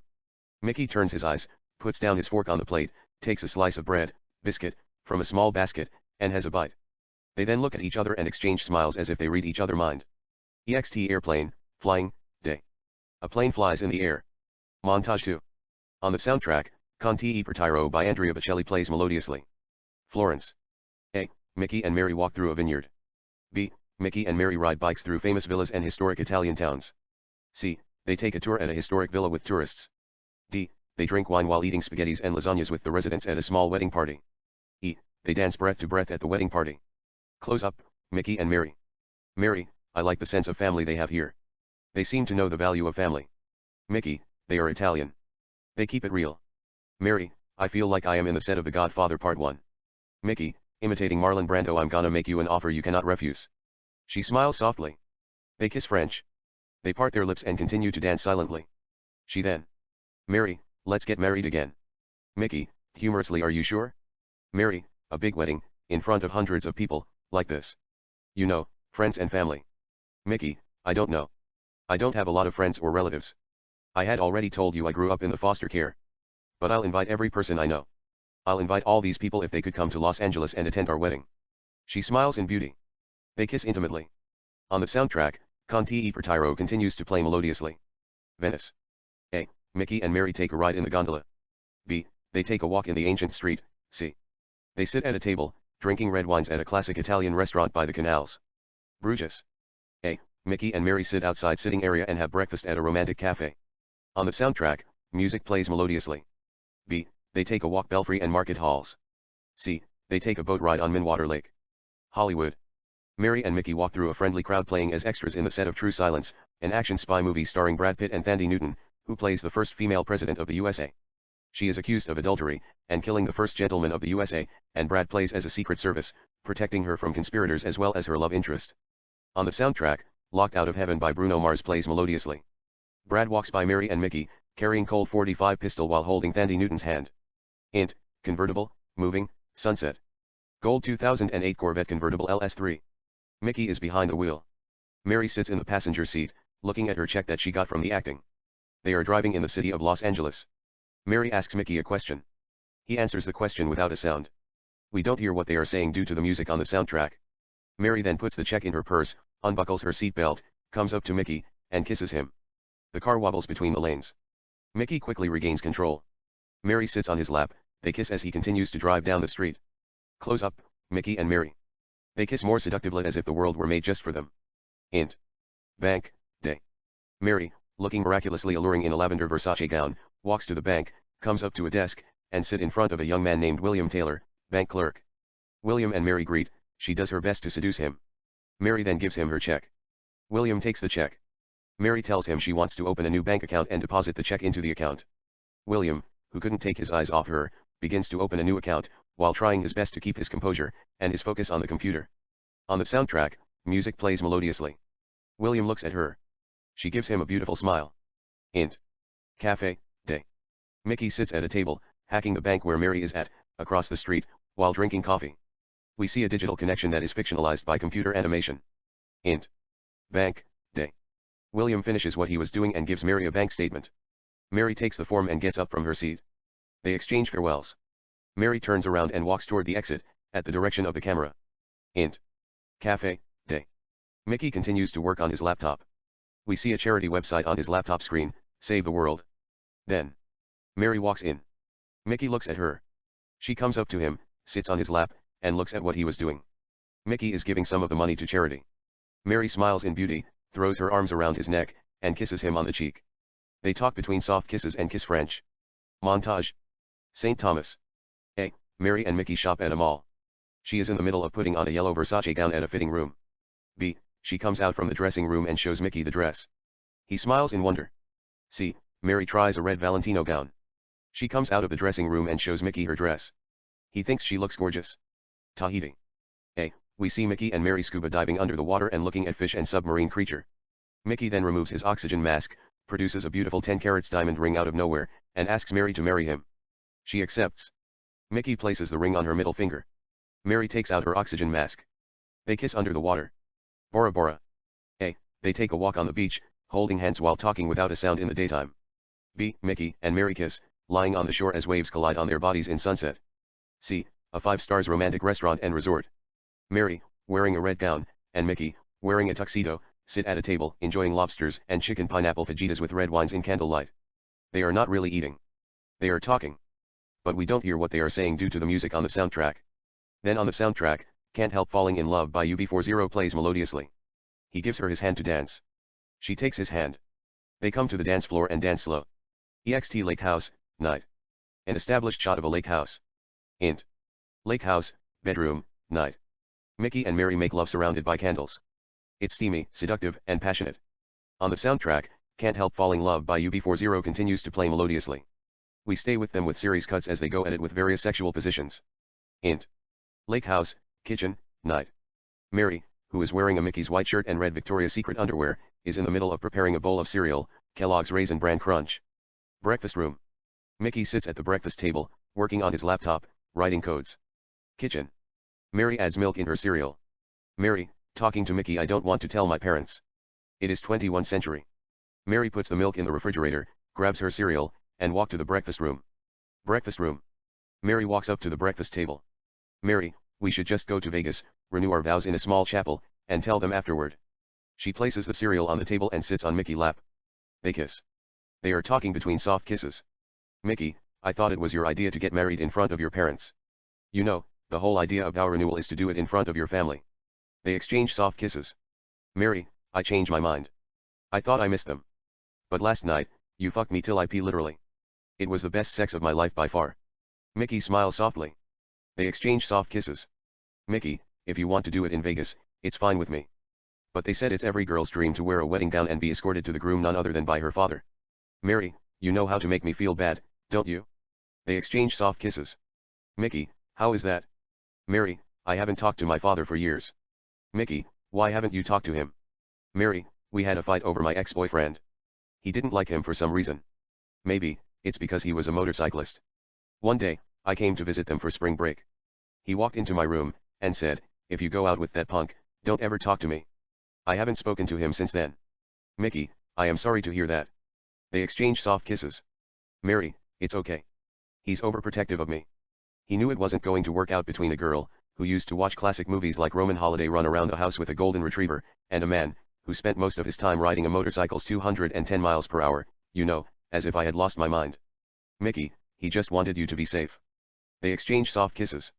Mary, still that doesn't give him an excuse to tell me whom I should date. It's my life.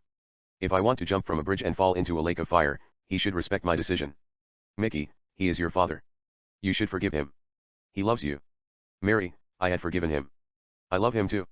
Mickey and Mary kiss French. On the soundtrack, Easy Lover by Phil Collins and Philip Bailey plays melodiously. Mickey then picks Mary up, pushes the cereal away. The cereal falls on the ground and spills like good luck. Mickey places Mary on the breakfast table. Mickey and Mary kiss more intimately. Mickey then removes Mary's underwear seductively. She opens his pant. He completely removes his pant, throws it away, and gets between her legs. They kiss French. Mickey grabs her buttocks and enters her as they begin to make love. We stay with them for a bit. EXT Mickey and Mary's convertible, moving, day. It's a Mickey and Mary drive in the middle of nowhere. Int. Mary parents' house, night. We are at Mary's parents' house.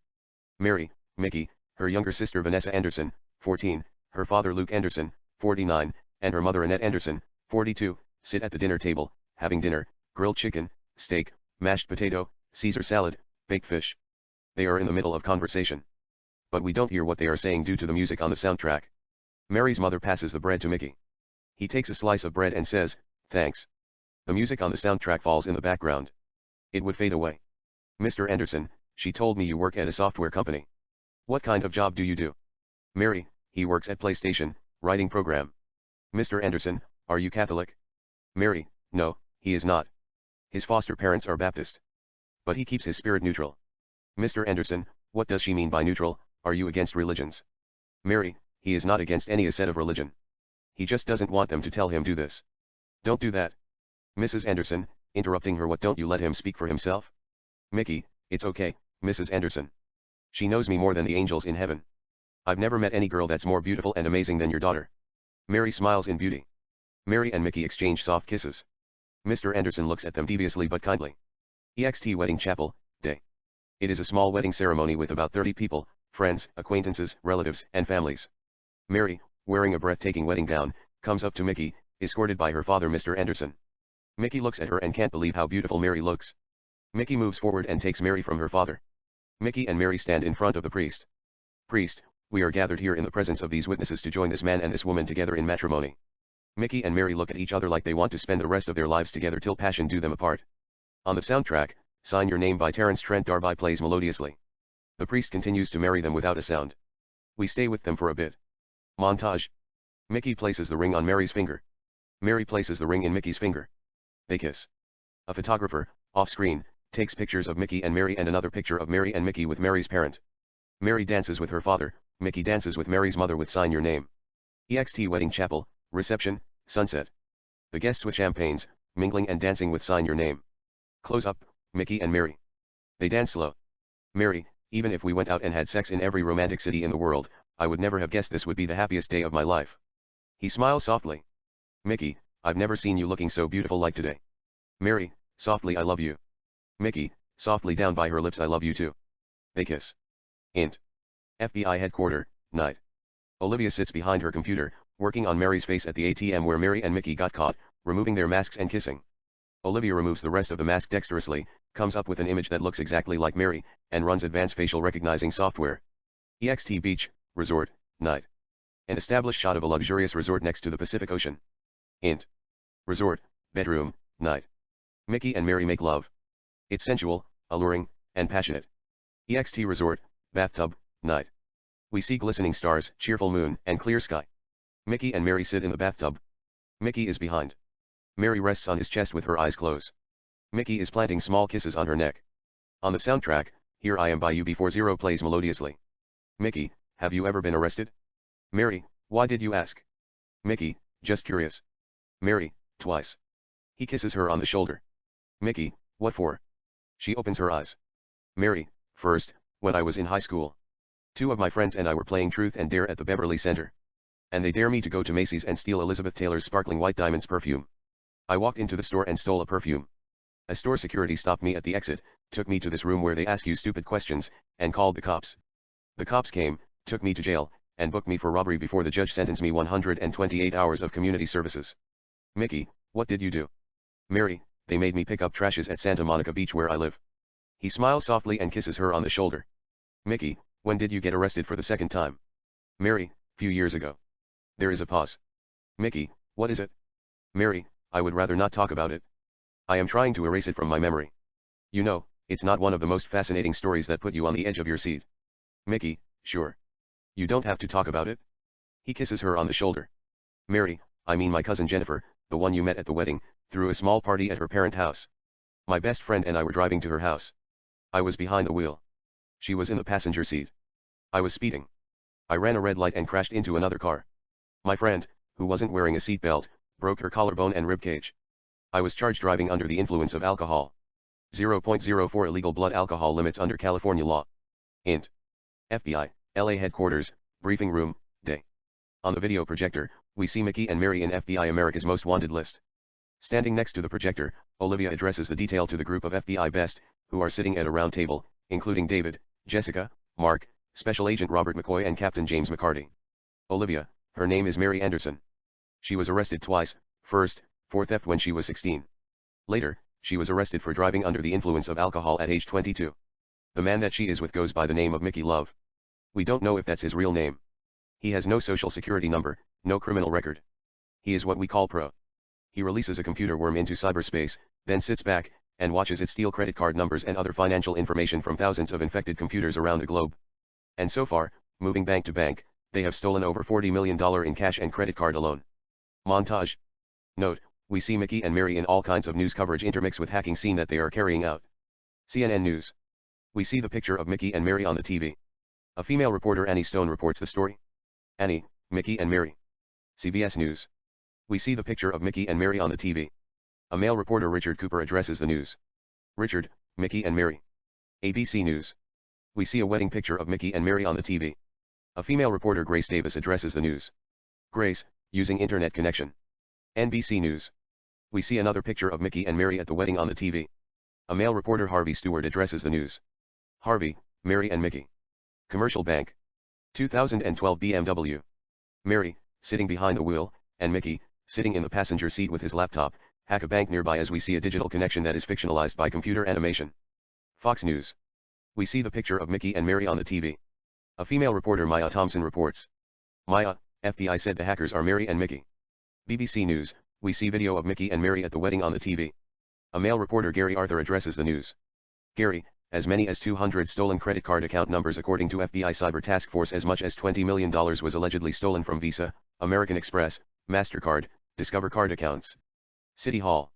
Captain James McCarty gives a comment to the reporters that are standing around him with microphones. Captain McCarty, the FBI cyber missions are to stop those behind the most serious computer intrusions and the spread of malicious code and, to counteract operations that target U.S. intellectual property, endangering our national security and competitiveness. And we will not rest until we have hunted down Mr. and Mrs. Love and served them justice. Int. America's Most Wanted, Studio, Night. We see the host of America's Most Wanted, John Walsh, addressing the news to the general public. John Walsh: Good evening, ladies and gentlemen. America's Most Wanted to help us find these two treacherous cybercriminal suspects we have in this area tonight. John Fisher has the latest on a couple who brings their own brand of lethal action to the cyber world. Computer screen. We see digital animation data on the computer screens like Matrix style. John Fisher, voiceover with computer home to the data of billion bank account, credit card account, hundreds of millions medical claims, mortgages, and retirement funds. They exist in enormous amount of available data on each of us. Int. Car, moving, day. We see fictionalized Mickey and Mary in a black Mercedes-Benz driving down the street. Actor Mickey is behind the wheel. Actress Mary is in the passenger seat playing with a laptop. John Fisher, voiceover: We are greatly empowered by computers technology. And it's easy to assume our identities are safe, but not when Mickey and Mary are around. EXT Bank, day. Mercedes-Benz. Actor Mickey and actress Mary come driving and park their car near the bank. John Fisher: They are known as Mr. and Mrs. Love, the most Machiavellian computer hackers that the world has ever seen. They drive bank to bank with a laptop, look for a strong signal. Int. Car, day. Actor Mickey takes the laptop from actress Mary and begins to type, as we see a digital connection that's fictionalized by computer animation. John Fisher, voiceover: And programs that are available on the internet, and download our personal information, social security numbers and bank accounts. Int. Apartment, living room, day. We see actor Mickey sitting at a table with his laptop and filling the information that he got from the bank in dialog boxes, as we see actress Mary sitting on top of the table looking at actor Mickey in action. John Fisher, voiceover: Once they have our personal data, they can access our bank account, use our credit cards. With amazing camera work, actor Mickey and actress Mary turn to the actual Mickey and Mary. John Fisher, voiceover: And create a whole new identity using our information in a blank card. Mickey finishes creating a fake account, pulls Mary's legs, and sits her on his lap. She throws her arms around his neck. They kiss French. EXT Supermarket, ATM, day. We see Mickey and Mary standing at an ATM machine disguised as Batman and Catwoman. Mickey swaps the card on the machine. John Fisher, voiceover: After that, it's like fishing with dynamite. They come to an ATM machine disguised as cultural icons and fictional superheroes to conceal their identity, draw out as much money as the card allowed them, collect the money, and moves to the next ATM machine. The machine discharges a couple of hundreds of dollars. Mary collects the money. They kiss and walk away. EXT Bank, water fountain, day. John Fisher stands at the water fountain addressing the report. John Fisher, so far they stole over $15 million in cash and credit card. We have to stop them for good before it's too late. And back to you, John. Int. America's Most Wanted, Studio, Day.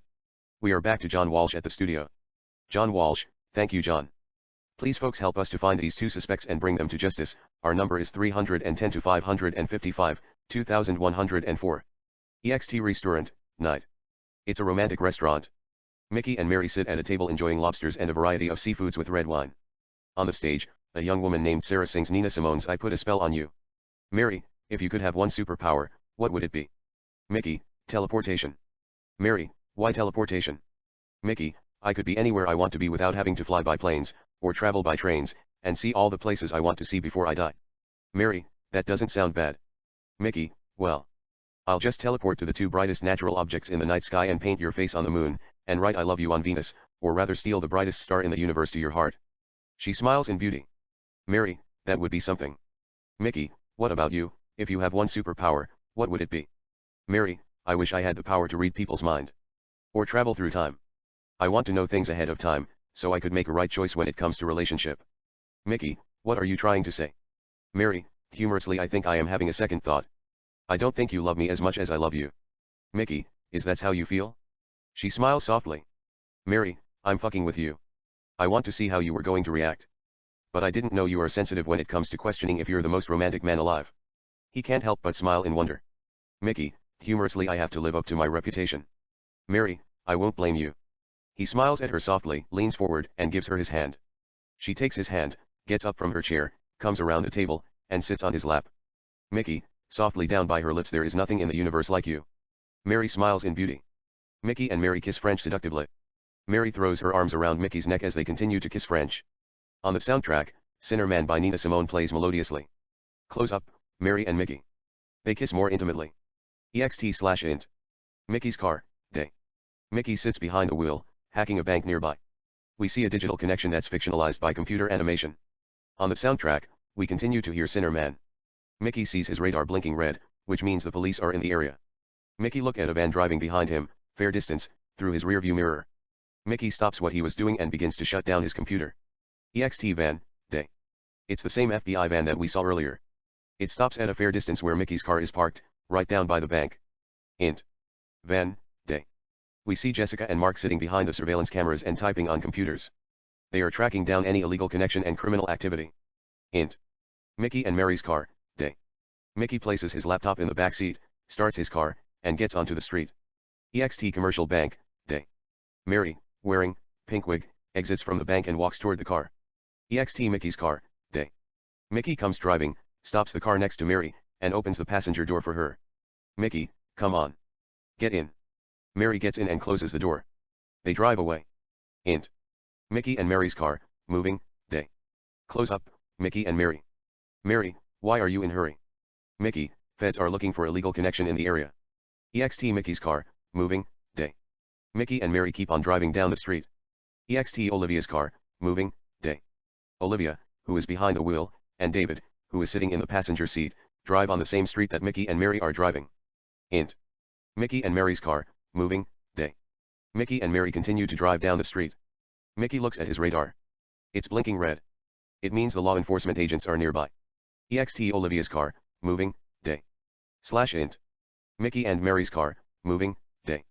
Olivia and David drive by Mickey and Mary's car. Slow motion, Mickey turns his eyes and looks at Olivia. Olivia looks at Mickey and Mary. Mickey steps on the gas and speeds away. Olivia's car. Olivia makes a quick U-turn. They begin to follow them. Mickey and Mary's car, moving. Close up, Mickey and Mary. Mary, they are following us. Mickey, don't worry. I got everything under control. Mickey steps on the gas. The car drives faster. Olivia's car, moving. David calls backups. Olivia steps on the gas. On the soundtrack, Toxic by Britney Spears plays melodiously. Mickey and Mary's car, moving. Mickey and Mary pass a couple of cars that are in front of them and continue to get away. Olivia's car, moving. Olivia and David continue to follow them. Freeway, Mickey and Mary's car, moving. Mickey and Mary are driving in the freeway. Olivia's car, moving. Olivia and David continue to pursue them. Meanwhile, we see police cars following Mickey and Mary. We stay with the chase for a couple of seconds. Then, Mickey and Mary pass more cars and take an exit. EXT Circus, Day. We see all kinds of acrobats, clowns, trained animals, trapeze acts, hoopers, unicyclists, tightrope walkers, jugglers, and other stunt-oriented artists making preparation for Britney Spears' opening act and pre-shows. EXT/int. Mickey and Mary's car, moving, day. Mickey and Mary look at the billboard for the circus that features Britney Spears as they drive by. They continue to pass cars that are in front of them with amazing speed. Olivia and David and the police officers continue to follow Mickey and Mary. Mickey and Mary come up to the circus, driving. They pull their car at the entrance where the crowd is standing in line and waiting to get in. Mickey and Mary get out of the car. Mickey, come on. Mickey takes her hand. They come to the gate. Circus, day. Mary and Mickey pass the gate and run down the field where larger crowd gather. Olivia and David pull their car behind Mickey's car. They take out their guns and go after Mickey and Mary. At the same time, over 20 police's cars come to the area and swarm the place. Mickey and Mary move through the crowd.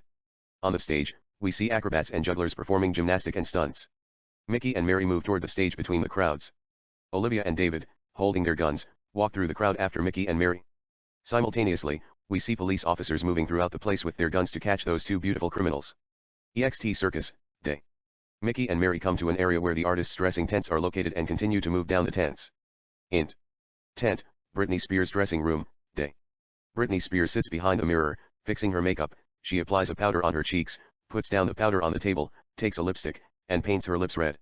Mickey and Mary walk into Britney Spears' dressing room. Britney Spears looks at them through the mirror. Britney, hi. Mary, hi. Mickey, I am sorry. We didn't know. Britney turns around. Britney, in the middle of Mickey's sentence, you are Mickey and Mary? Mary and Mickey look at her modestly as if they were saying, yes, we are. Britney grabs her pen and a piece of paper from the mirror and gets up from her chair. Britney, I am a big fan of you. May I have you autographs?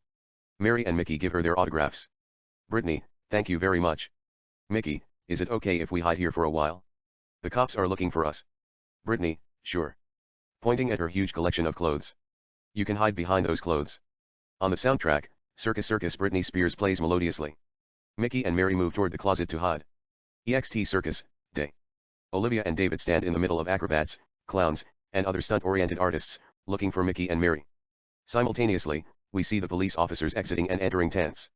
They continue to search for Mickey and Mary. Close up, Olivia and David. David, I think they are gone. Olivia, keep looking. They are here. David, referring to Britney Spears' tent nearby, I'll check here. Olivia nods sure. David walks into Britney's tent. Int. Britney Spears' tent, night. David sees Britney Spears standing half naked. She is in the middle of putting her cloth. Britney quickly covers her breasts with her cloth. David, embarrassed, sorry. Never mind. It's a mistake. I'm looking for Mickey and Mary. Don't worry about it. I will leave. David turns around and exits. EXT Britney's tent, night.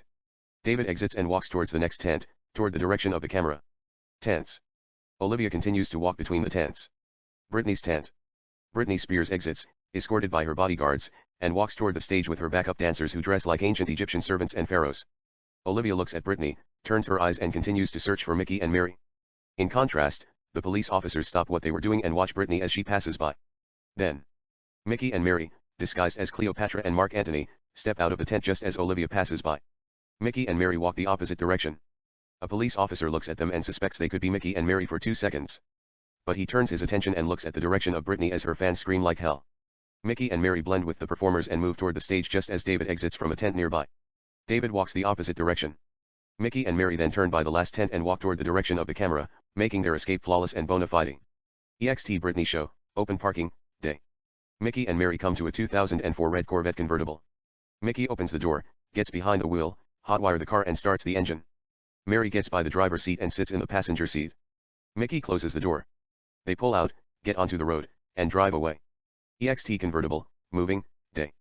Medium shot of Mary and Mickey as they drive down the street. There is a silent moment. The car drives at the direction of the camera. Int. FBI headquarters, main room, day. Olivia comes to a desk where a young man named Thomas Hudson, 28, sits at. She gives him Mickey's laptop. Olivia, I want you to collect all the fingerprints on this laptop, and bring me the result before sundown. Thomas takes the laptop, and nods her head, okay. Olivia walks toward Captain McCarty's office. Int. FBI headquarters, day.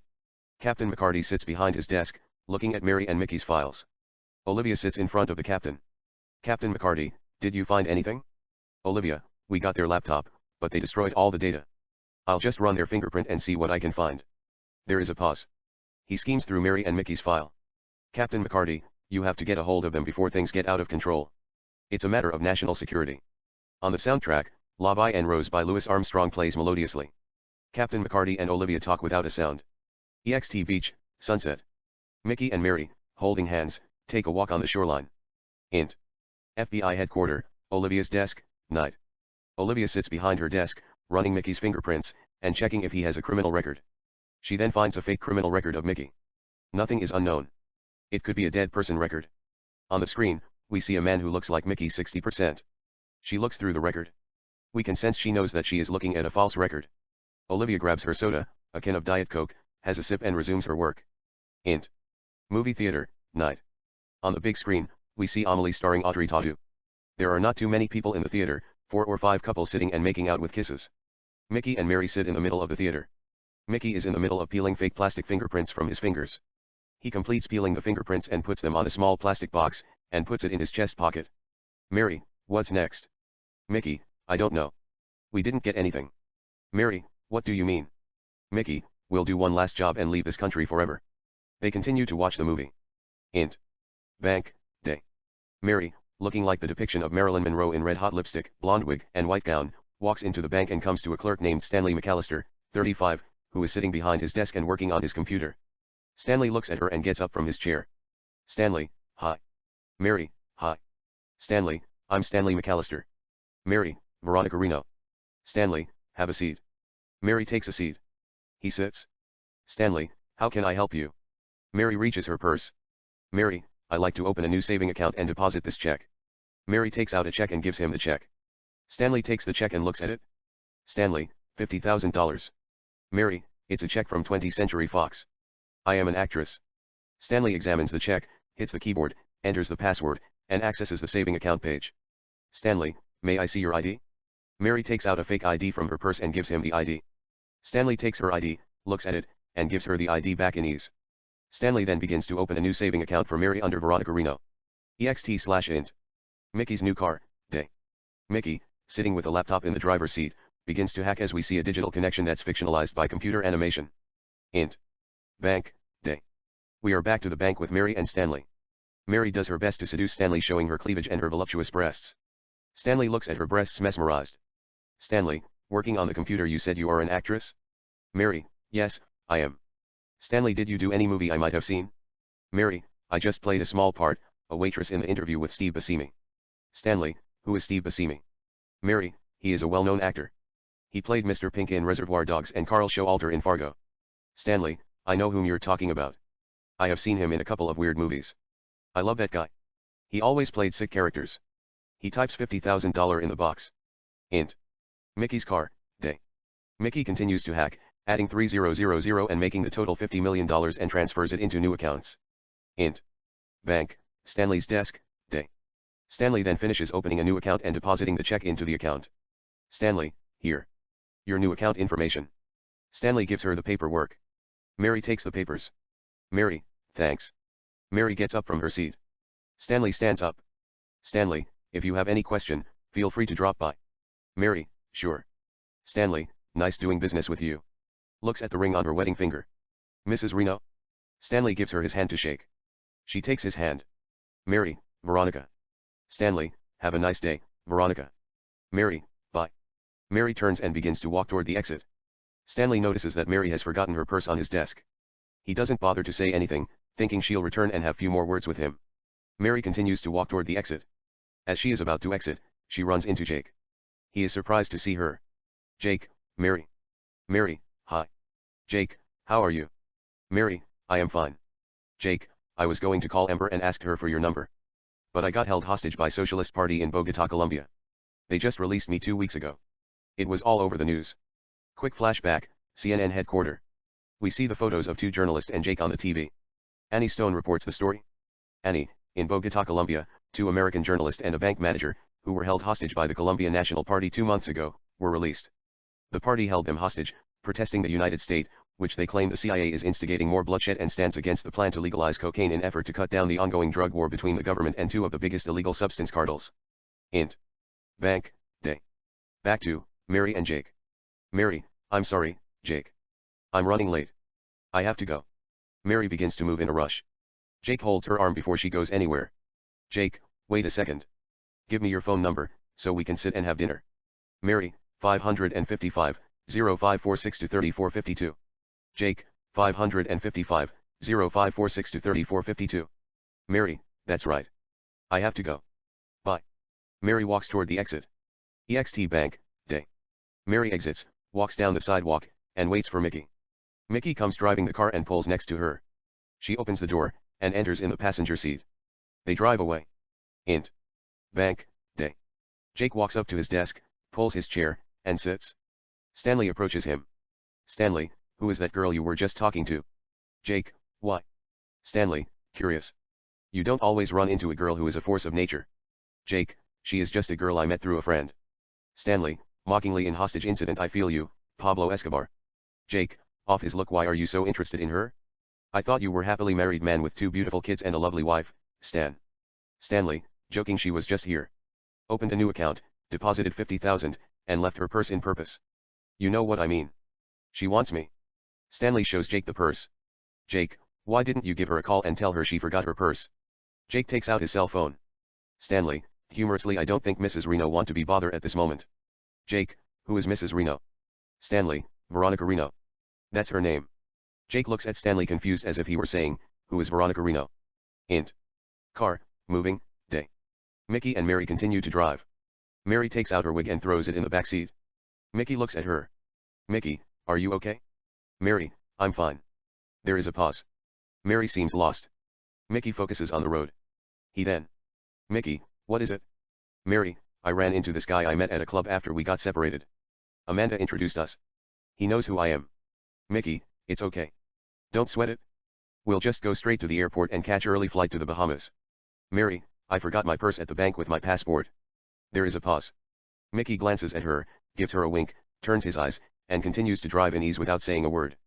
On the soundtrack, music plays melodiously. EXT Mickey and Mary's car, day. Medium shot of the car with Mickey and Mary driving down the road. Int. Bank, day. Olivia sits at Stanley's desk where Mary was. She is looking at Mary's fake passport. David sits next to Olivia, looking at the check, and questioning Stanley who is sitting behind his desk. The manager of the bank Larry Jackson, 52, stand at the desk, listening to what Stanley has to say. Stanley, I didn't know who she was. Veronica Reno or Mary Anderson or some other names. She just walked into the bank, came to my desk with that check and asked me to open a new saving account and to deposit the check. David, this is a fake check. Larry, what do you mean it's a fake check? You mean she deposited $50,000 with a forged check? Olivia, that's not the worst news.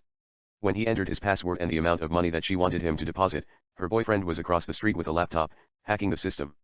He added 3 more zeros to the 50,000, stole $50 million, and transferred the money into different accounts. Larry can't believe what he's hearing. Meanwhile, Jessica and Mark come to Olivia with the surveillance camera disc. Jessica gives Olivia the disc.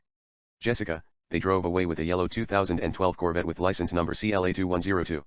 Olivia takes the disc. Int. Convention Center, World Tour Expo, Day. We see all kind of personal computers and laptops that are on sale. There are a lot of people walking up and down the expo. Close up, Mickey and Mary. Mickey and Mary walk through the crowd. Mary, I think they know where we're going. It's a matter of time before they come after us. Mickey, we don't have a lot of options, do we?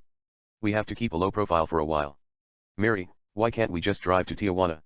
Mickey, there could be agents waiting for us at the border, disguised as border patrol officials. I don't like borders. It's not safe. There is a pause. They continue to move through the crowd. She then. Mary, I'm sorry. I don't know what I was thinking. I thought I had the purse with me. Mickey, don't worry about it. I'll get you a new passport. We'll fly to Florida first, talk to a friend I know, and then take a private jet to the Bahamas before the devil know we are in paradise. When we get there, we'll withdraw a couple of millions that will last us for a while. We will travel around the world and enjoy life to the fullest. They stop in the middle of the expo and kiss French. EXT Convention Center, World Tour Expo, Day. Mickey and Mary exit the expo and walk through the friendly crowd. Then. Mickey and Mary run into Tony and Matt who are walking toward the expo. Tony, hi. Mary, hi. Matt, what's up? Mary, nothing much. Tony, to Mickey hi. Mickey, hi. They all greet. Tony, 2 of America's most wanted cyber hackers. I thought you guys were somewhere in South America hiding from the world. What are you guys doing here? Matt, there is no place that we didn't look for, to ask you guys questions for this documentary that we have been working on, featuring the best hackers in the world. Tony, we are the biggest fans of you. He talked to Miramax and pitches a story Mr. and Mrs. Love cyber outlaws and the modern days of Bonnie and Clyde with romantic twists. They give us a green light. Matt, I'll start writing the script myself. As soon as I finish shooting this independent movie that I'm currently working on starring Emma Watson, about a girl who falls in love with a gay musician, talented as Sam Smith, and tries to convince him to be straight. Mickey points a gun at them. Matt, what's that? Tony, it's a gun. Mickey, you guys come with us, or I'll shoot you in the stomachs. You probably heard a bullet wound to the stomach is extremely painful due to the spilling of acid. Matt and Tony put their hands up. Mickey, keep your hand down and walk us up to your car. Matt and Tony put their hand down and begin to move, followed by Mickey and Mary.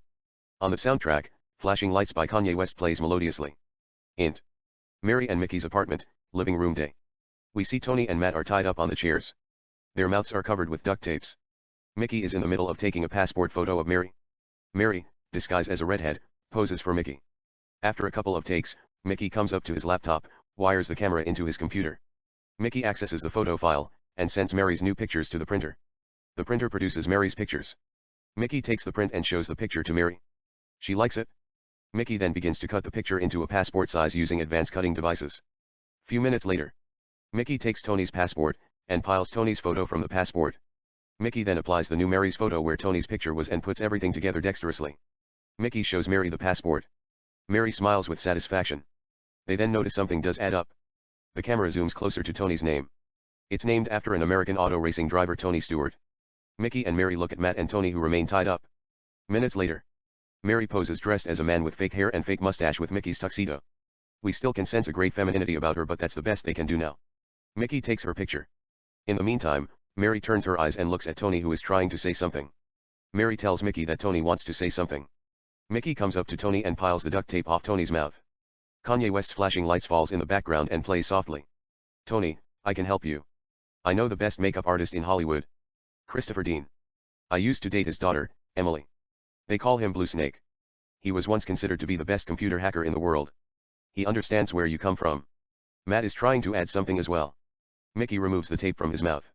Matt, he won several Oscars for his work, including Human Evolution and Once Upon a Time in Mars, using an advanced computer system to generate facial frameworks. Tony, we're on your side. You are our friends. We're not going to say anything. Mickey looks at Mary. She nods her head. Let's take a chance. Int. Christopher Dean Studio, Day. Christopher Dean, 52, opens the door revealing Tony, Matt, Mickey, and Mary at the entrance. Mickey is pointing his gun behind Tony. Christopher, what's up? Mickey points the gun at Christopher's face. Mickey, move inside.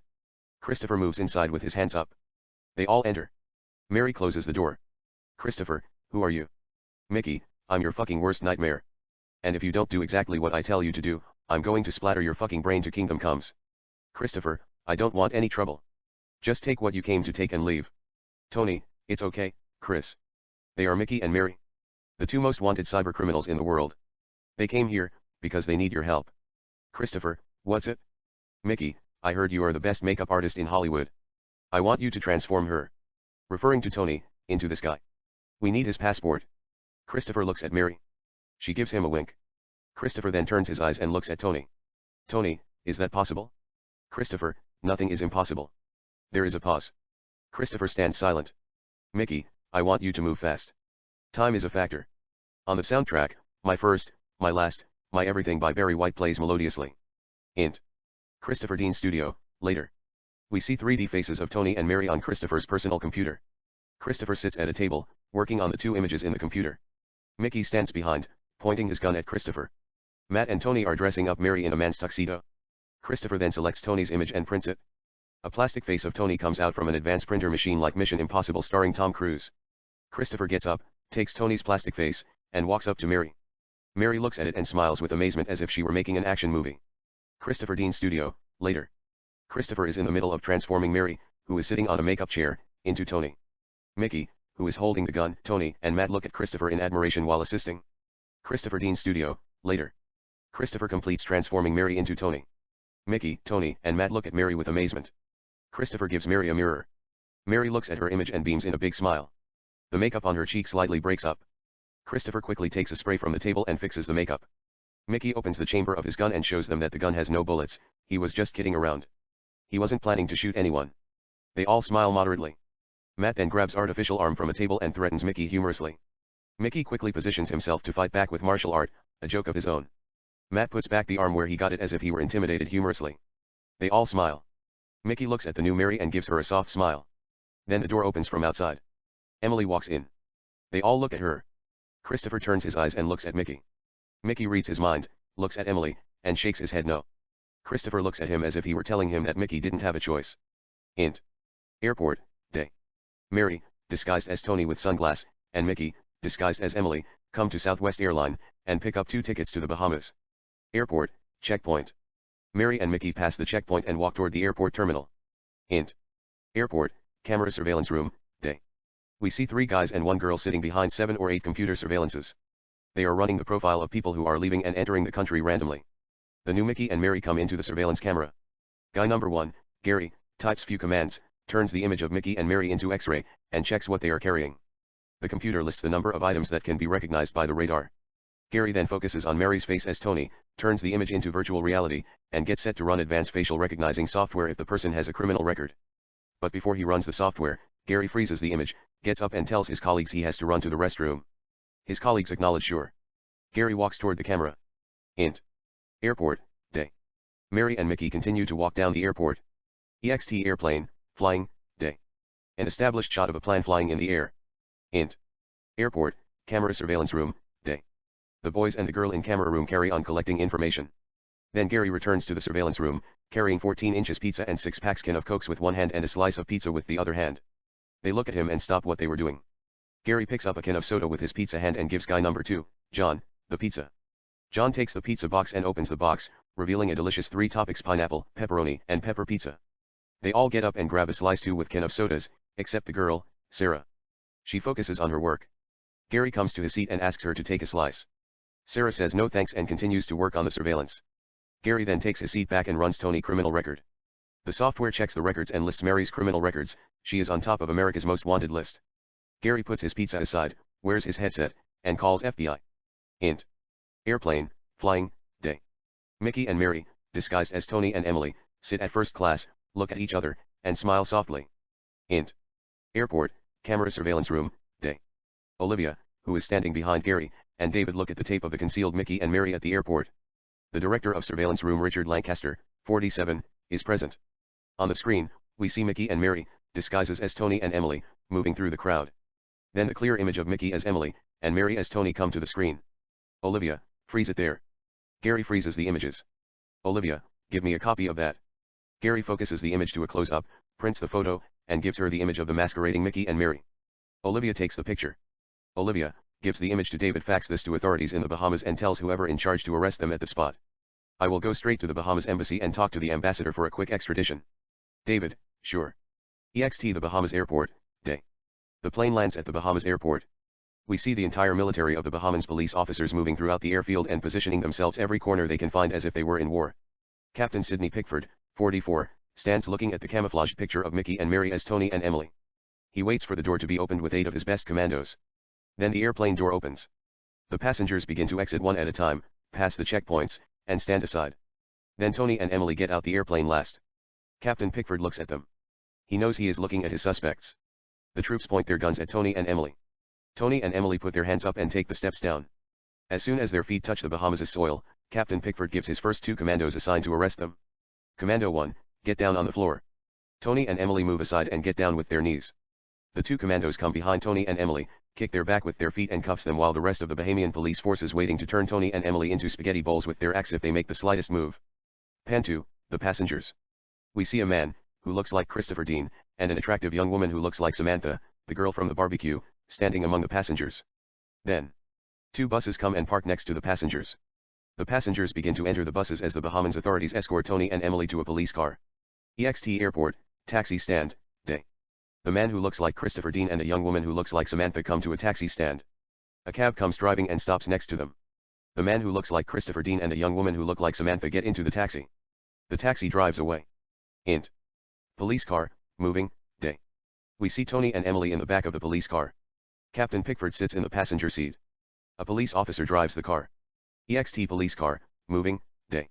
An established shot of the police car with Tony and Emily driving toward the direction of the camera. Int. Taxi, moving, day. We are back to the taxi with the man, who looks like Christopher Dean, and the woman, who looks like Samantha. They are actually Mickey and Mary. Mickey and Mary take off the masks and kiss French. The taxi driver checks them out through the rearview mirror in puzzlement. Close up, Mickey and Mary. They kiss more intimately. Int. FBI, interrogation room, day. Tony and Emily sit at the table alone.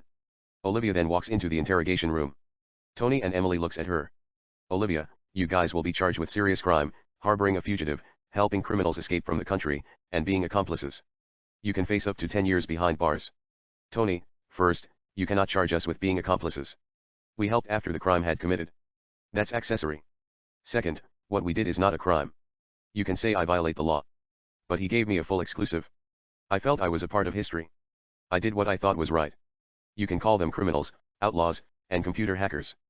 But I didn't want those two outstanding citizens to end up like Bonnie and Clyde dead in the hands of law enforcement agents. Olivia, can I see the tape? Int. The Bahamas, bank, day. Mary disguised as a redhead steps into the bank, walks down the lobby, comes to the executive desk, and sits in front of a charismatic man named John Gibson, bank executive. Mary, I would like to transfer money into a new account. John, sure. Can I have your account number and password? Mary gives him a piece of paper with account number and password. The man takes the paper, looks at the account number and the password, and begins to transfer the money into a new account. Int. FBI headquarter, day. TV screen. Mickey and Mary sit on the sofa like Angelina Jolie and Brad Pitt in Mr. and Mrs. Smith answering questions that are asked by Tony directly. Olivia, David, Captain McCarty, Special Agent Robert McCoy, and others stand watching the video. TV screen. Tony, the government said you sweetheart stole over $50 million in bank and credit card fraud alone. What's the truth to that statement? Mary, we can't comment on that. But whatever we took. We do a close-up and come to the actual setting with nice camera work. Int. Matt and Tony's house, living room, interview, day. Mickey and Mary continue to answer the question asked by Tony. Mary, we spend the money going to romantic getaway, and giving it to various charities online. Tony, do you see yourselves as the modern day's antihero? Bonnie and Clyde or Robin Hood of the computer underground? Mary, we see ourselves as Mary and Mickey, who love each other very much. And we want to spend the rest of our life together till love do us part. They kiss. Tony, this question is for you, Mickey. How do you break into the network? Mickey, I used a lot of method. Packet sniffer, spoofing attack, a Trojan horse to set up a backdoor and others. Once in a while, I use virus and worms to disrupt packet filters and firewalls. On the soundtrack, Sign Your Name by Terence Trent DRB plays melodiously. Mickey and Mary continue to answer the questions without a sound. Int. Restaurant, night. A 5-star romantic restaurant somewhere in Europe. Mickey and Mary sit at a table with 2 glasses of wines. They are talking but we don't hear what they are saying due to music on the soundtrack. Mickey then gives her his hand to dance. She takes his hand. They get up, come to the dance floor, and begin to dance slow. Close up, Mickey and Mary. Mary, what's your secret? Mickey, I have no secret. They exchange soft kisses. Mary, are you the devil? He can't help but smile softly. Mickey, no I am not. Mary, so, how come you make me love you more than I can bear it? They exchange soft kisses. Mickey, you have no idea how much I love you, do you? He gives her a soft kiss. Mary, how much do you love me? Mickey, I'm addicted to you. Mary smiles in beauty. They kiss French. The end.